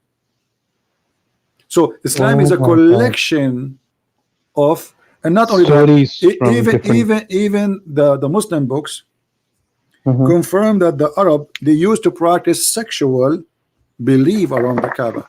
The Muslim, they say to us, the Muslim they worship Allah. Okay, but how they worship Allah? If Allah is God, He is the God of Abraham. What made people go around the Kaaba totally naked? My God, I was supposed to go there next. And next even when year. you meet Allah when the Muslims they go to heaven, Allah will meet them totally naked.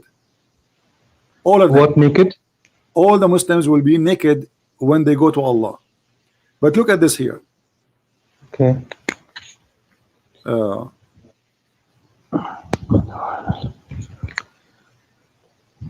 This is the hadith. This is Sahih Muslim. It says Ibn Abbas. Yeah. It says here in the authority of Ibn Abbas, the authority who Hisham narrated authority of his father and the Arabs with an exhibition of Hamas, blah, blah, blah. It says they kept circulating in the state of nudity. Do you see it? Okay. Why the Arab going around the Kaaba in the state of nudity? What is the religion was there? I became similar to the father with naked father with the exception of Quran. Why did they do naked? I mean, I read something. Because the it's a sexual religion, my friend. Because let me tell you, in the Islamic tafsir it says that women who cannot carry babies, they want babies. The black stone present the god of fertility, the god of sex.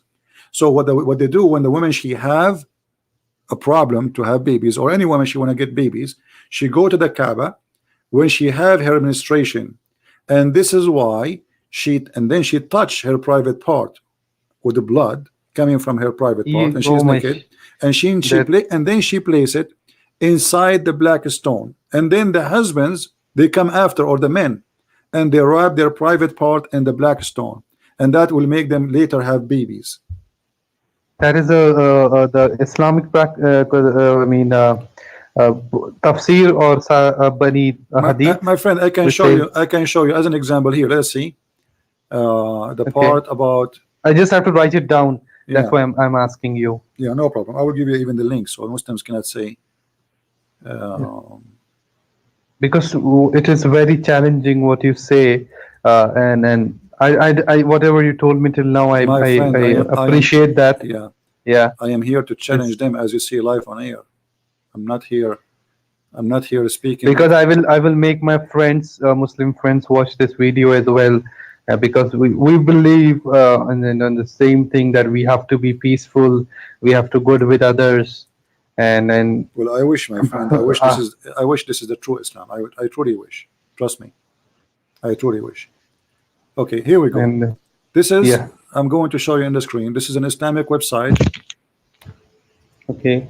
All right. This is a very Islamic website. It's called Nida'ul Iman. Nida'ul Iman. موقع كل المسلمين. All right. Now, this is the library. كتاب الحاوي في تفسير القرآن. What book? الحاوي في تفسير القرآن. All right. So now we go down, and we will see the following. This is not my words.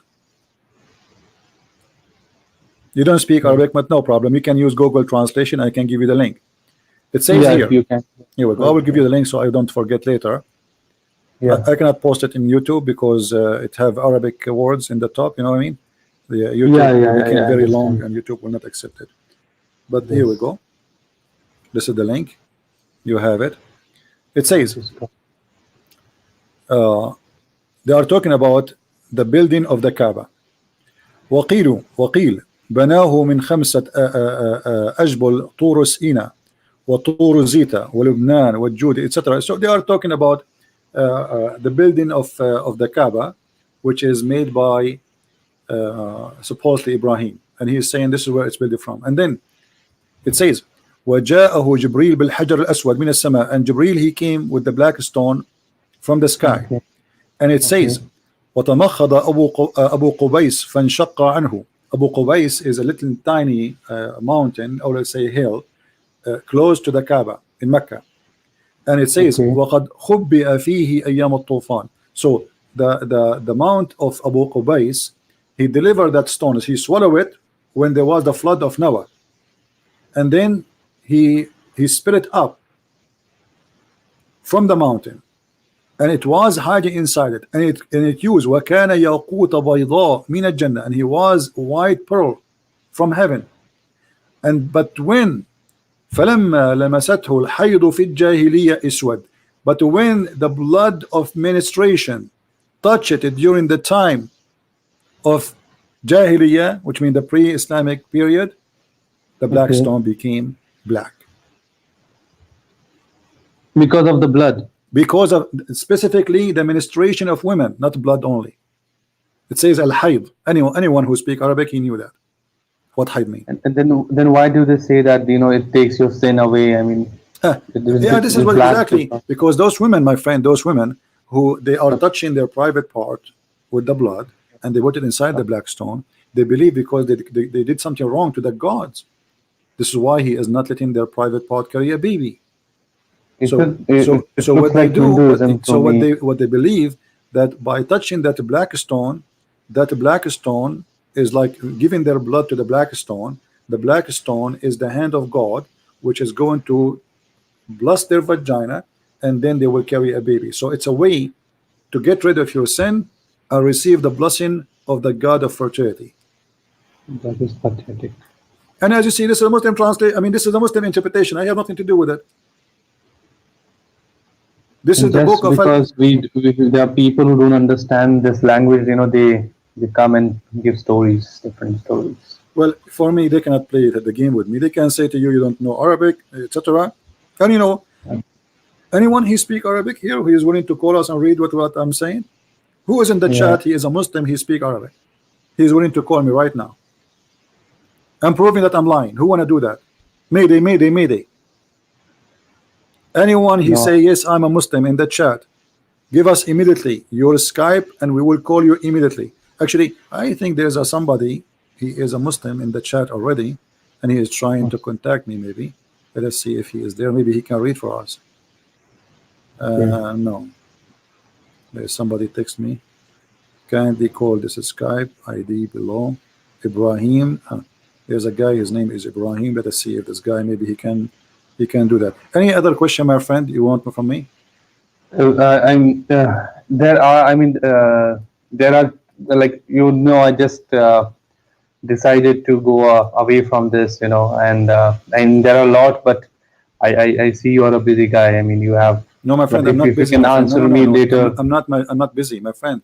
I'm here. Yeah. I'm here to help you. I'm not busy from you. You see. I'm just trying to. I'm hoping to get some Muslims to call us so they can read for you what is in front of me, so they will not say, "Oh, this is in Arabic." How we know that this is what it says? Yeah, I understand, you know what I mean? That. Yeah, because they will say he's lying. So who is the one? Maybe we can get Mimi Hijab to call us and read for us. He speak Arabic and he speak Hebrew. Muhammad Hijab, yeah. He speak Hebrew too.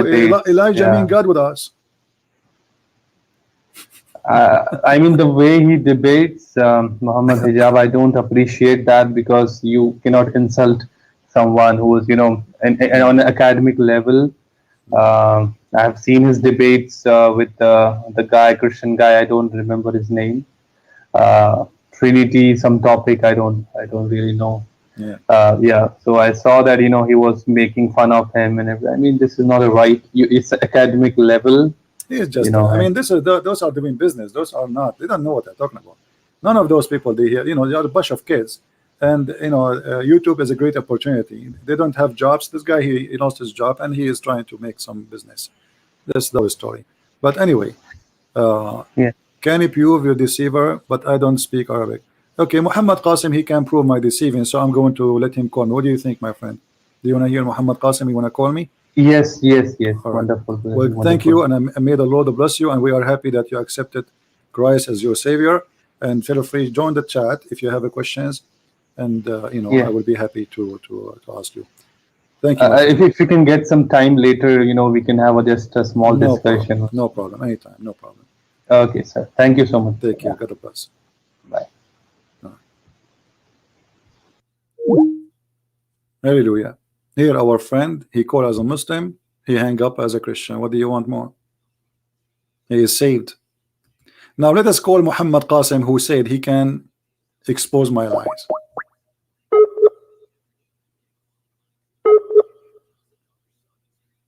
Muhammad Qasim, I'm trying to call you. Are you online? It says you are not online. So what do you mean you don't speak Arabic? You cannot get me busted.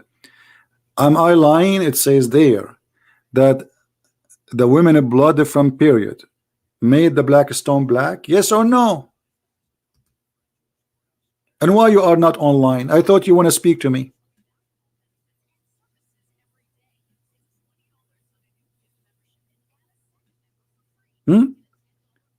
Actually, we can do right now in the front. You know what? Hold on. I will do this. I will open the website with Prophet Google peace upon him, and we will do Google translation. Even Google translation is not good, as you know. It's a city translation, but that will do the job a little bit for Let us see if Google translation can work. I will open the page in Google translation in Google page. Here we go, and I will do this. Translate in front of your eyes. Is that fair, guys? Yeah. Let us see. Okay, now we have it in English. So this is very long. So let us search for the words to find it fast. I will search for the word white. I'm typing in Arabic. Hold on.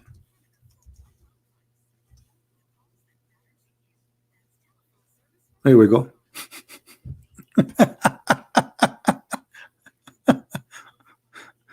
Okay. Guys, do you read with me what it says? Or I'm making things up? This is the stupid Google translation, which is far away from what is really accurate, but we'll do the job. So it was hiding the black stone inside the mountain of Abu Qubais. And Abu Qubais, he gave birth to the stone. He split it out because Allah, he hid the stone in Abu Qubais, brother, during the flood of Noah. And then it was hiding in the days of the flood, and it was white as pearls coming from paradise. But when the ministration touched the black stone, became a black. Yes, Muhammad.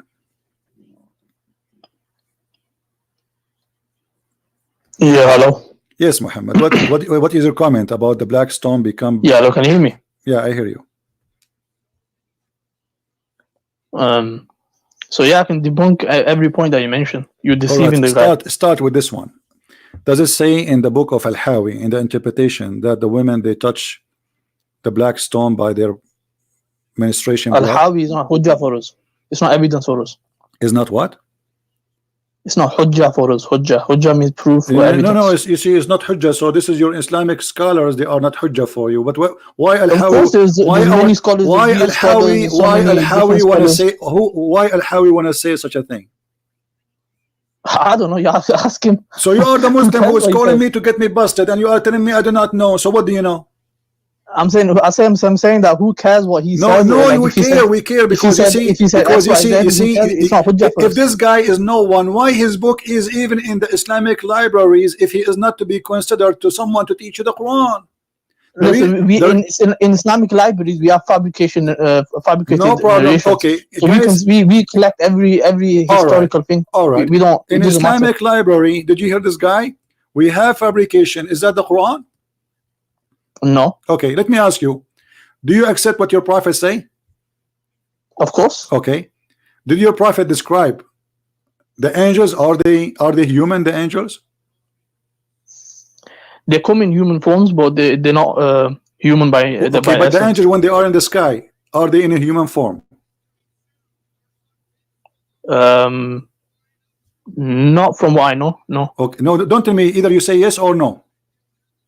I mean, they could become a human if they wanted. This is not the question. The angels in the sky, are they human or they are angels? From what I've read, the angels. So they are not in a form of a human, right? Yeah, from what I've read, yeah. Okay. So how you explain to me as an example this hadith?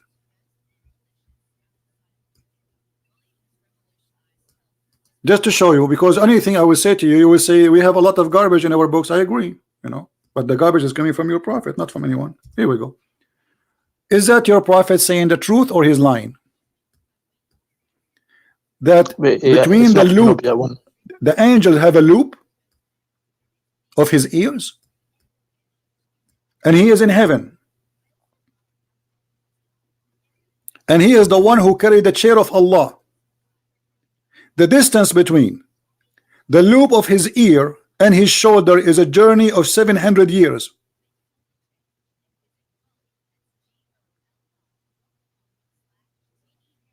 So how this is not human, obviously. Well, you are saying to me a form of angel, the form of angel have a loop and he have ears and he have shoulders. Yes, of course. If that's what the prophet is saying, that's okay. What, hold that's on. What he has. So why your prophet? He said he saw Jibreel and he have 600 wings. Yeah, that's true. Okay. So if you have 600 wings, you have a shoulder. Why can't you have a shoulder and wings? I never heard of you have 600 wings. Where is your shoulder located? I don't know. Have you ever seen an angel? You don't know how it looks like. Don't tell me. Have you ever seen your prophet? Your prophet? When you see okay, it, hold you on. might understand. This is the good question. This is the good question. Did your prophet see the angel who is carrying the throne of Allah? Did he see the angels carrying the throne of Allah? Did he? Don't know. What do you mean you don't know? Because if you see the throne of Allah, you say, okay, you say he saw the throne of Allah. Did Muhammad saw the throne of Allah?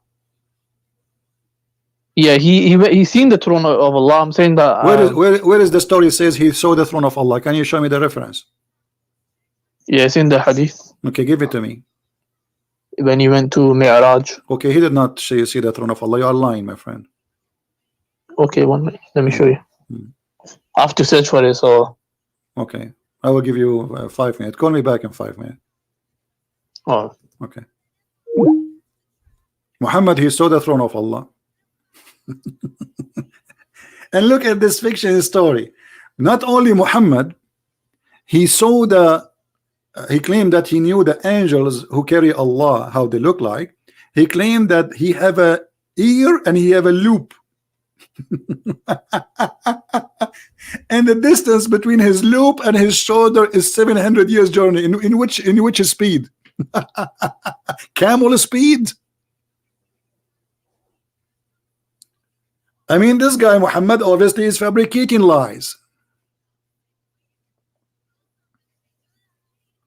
And I'm waiting for you. I hope the 5 minutes will not become 5 hours.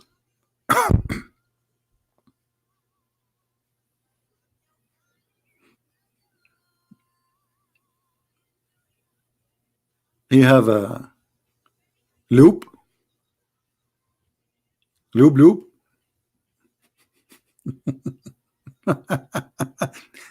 And the Muslim, they claim that Jibril is a Ruh al-Qudus. Ruh means spirit. So how he is a spirit? He have a loop. If the angels are a spirit, how they have a loop? May Allah lube you. I mean, do you see how much confusion this cult has? In one hand, they say to us, Jibril is a spirit, and he is a Holy Spirit. And then they say to us that the angels have shoulders and they have a loop.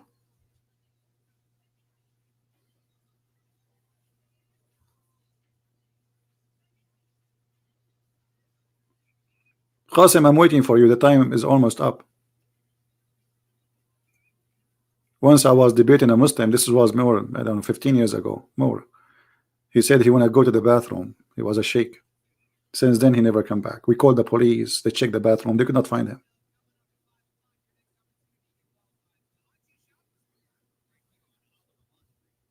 Until now, he's missing. This is why bathroom is very dangerous. And this is explained why Muhammad, he says, before you enter the bathroom, you have to pray to Allah. Because shaitan يَلْعَبُ فِي مَقْعَدَتِهِ. Shaitan is going to play with your bum. And by the way, brother, this is true. I mean, the Prophet, he knew things, as you see. He have expertise. How the Prophet, he knew that shaitan, he'll play with your bum? Did he experience that? Like he went in the bathroom and he felt something there?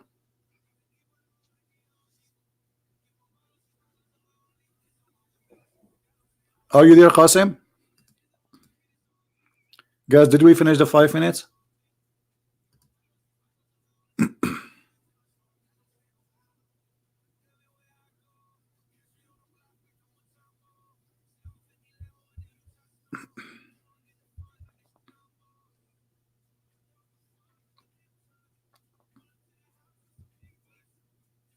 Did we finish the 5 minutes? Anyone is counting the time? I think we finished the 5 minutes.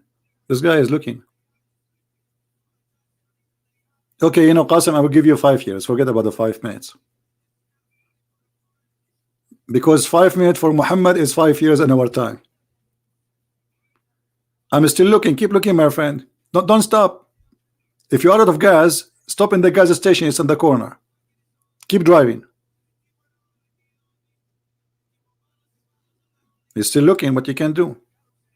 So in order to take Muhammad seriously, we have to ask questions seriously. How Muhammad he get this information? What does this mean? What the point if this is 700 years before the journey? Is that he's so big? Size does matter. Brother, the angel who carry Allah is so big. Yeah, because Allah is Akbar. He's so big, he's so heavy. Do you want a small angel to carry Allah? And you know what? If we say for the sake of argument, Muhammad is not lying. Let us just take it. Okay, let us say there's an angel. The distance between, let me draw for you. But you know, I cannot resist the art of drawing. You know, I am an artist by birth. You know, I was like I made a museum since I was 1 day old. So let us say this is Mr. Angel.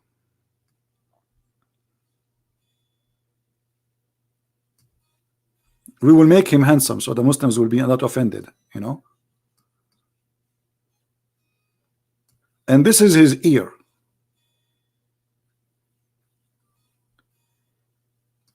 And brother, this is his loop, the loop of his ear. Let me make it in blue. Blue is good. He have here maybe some piercing. Okay. If Muhammad saying that this angel he have a loop, and the distance between his loop, let's go down. Let's continue drawing. We did not draw the shoulder, sorry. So let us continue here the drawing. Guys, this is, I have a copywriting over this drawing. Don't take it and say it in the internet. I know you. You want to make business, money. All right. So this is the shoulder. Let's make it because it's long neck. Okay. So here now we have the shoulder of Jibril or the angel. This is his shoulder, brother. MashaAllah, very beautiful, very handsome. The distance, brother, let us use the different color now. The distance from here, oh, hold on. Well, why am the distance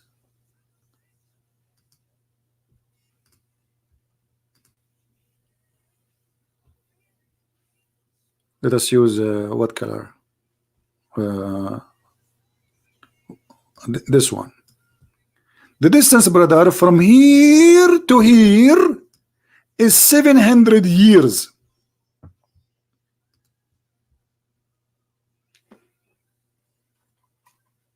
700 what?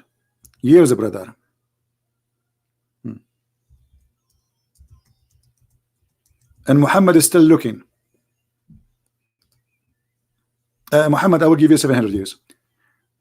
700 years. Okay, does that make the angel so big, really? Muhammad talking about distance of what? 700 years. In which measure? Those people, they used to travel by donkey and by camel. So when we say 700 years, it is the time it take you to reach a place, right? By the maximum speed we have as a human,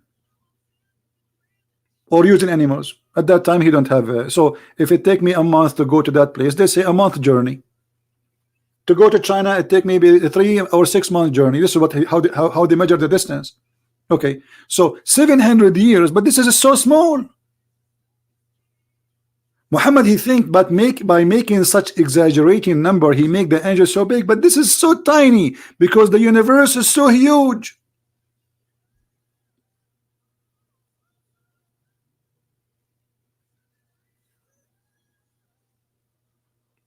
Is that correct? The universe is so huge. What 700 years in the speed of camel? Will take you more longer to go to the moon by the camel.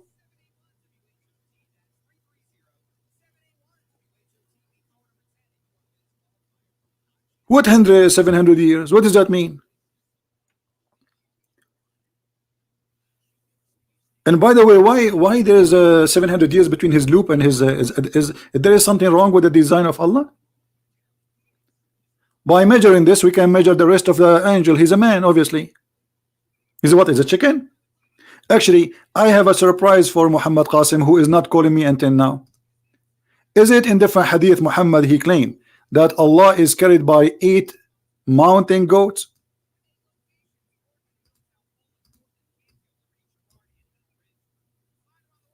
Mountain what?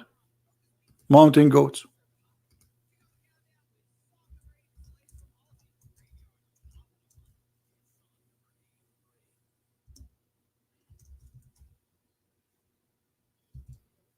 Let us see. We need to find the hadith.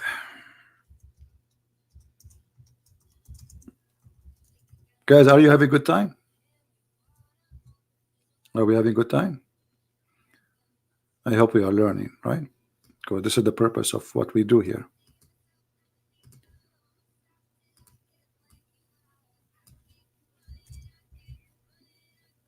Okay, let's see.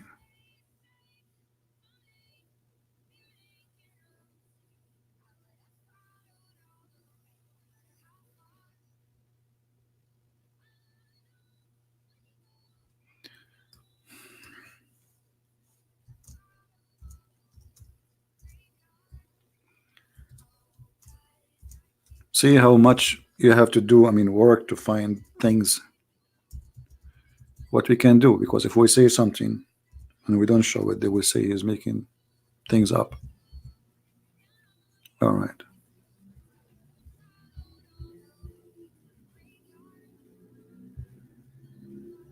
Here we go. We found it.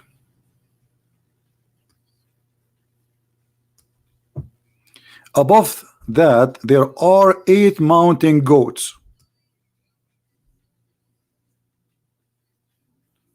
8 what? Mountain goats. Now we have to correct our drawing. So let us do this. Hold on.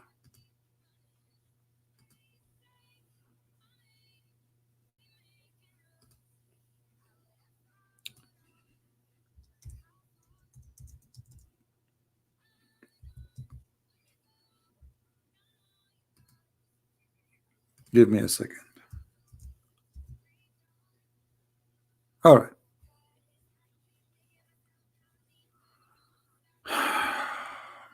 Lord have mercy. We will choose a beautiful goat for you. Here we go. We got a very good looking goat. And for sure it's a male goat, you know, because Allah will not accept a female goat close to him.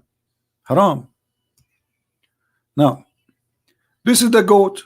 This is the angel of Allah. It's not me who's saying that, it's your prophet.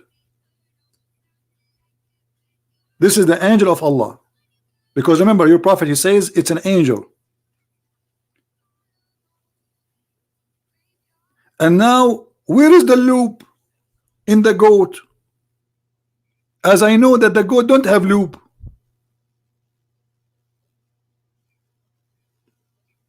So according to your prophet, the distance between this, let us say here, he meant this area. Let us make it red. If he meant this, so the distance between here to here is 700 years, brother. Brother, I'm truly convinced that the Prophet Muhammad is a true prophet. Otherwise, how he knew this knowledge? How a man he is not educated, he knew this? There's no way he can be fabricating, because this is something NASA just discovered last year. I mean, even NASA did not know about it yet. This is just recently discovered by a scientist, his name George Bush. While the scientist George Bush, he was trying to prove it. There's another scientist who work in Trump Tower. He said, no, this is not true. It was a cow. And this guy is calling me to prove me wrong. And supposedly he will get me busted. It take us 2 seconds and he is gone.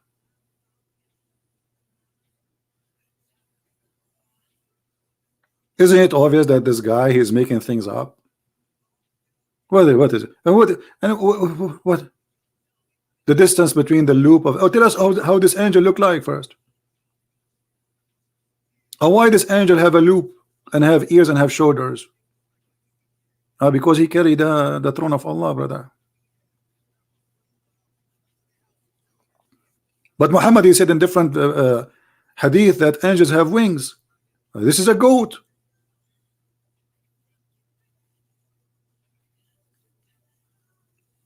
It looked like Muhammad, he think goats are angels.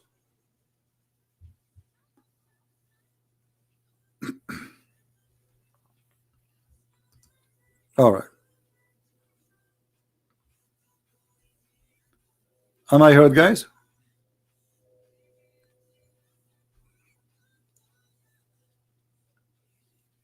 Do we have any Muslim want to say anything?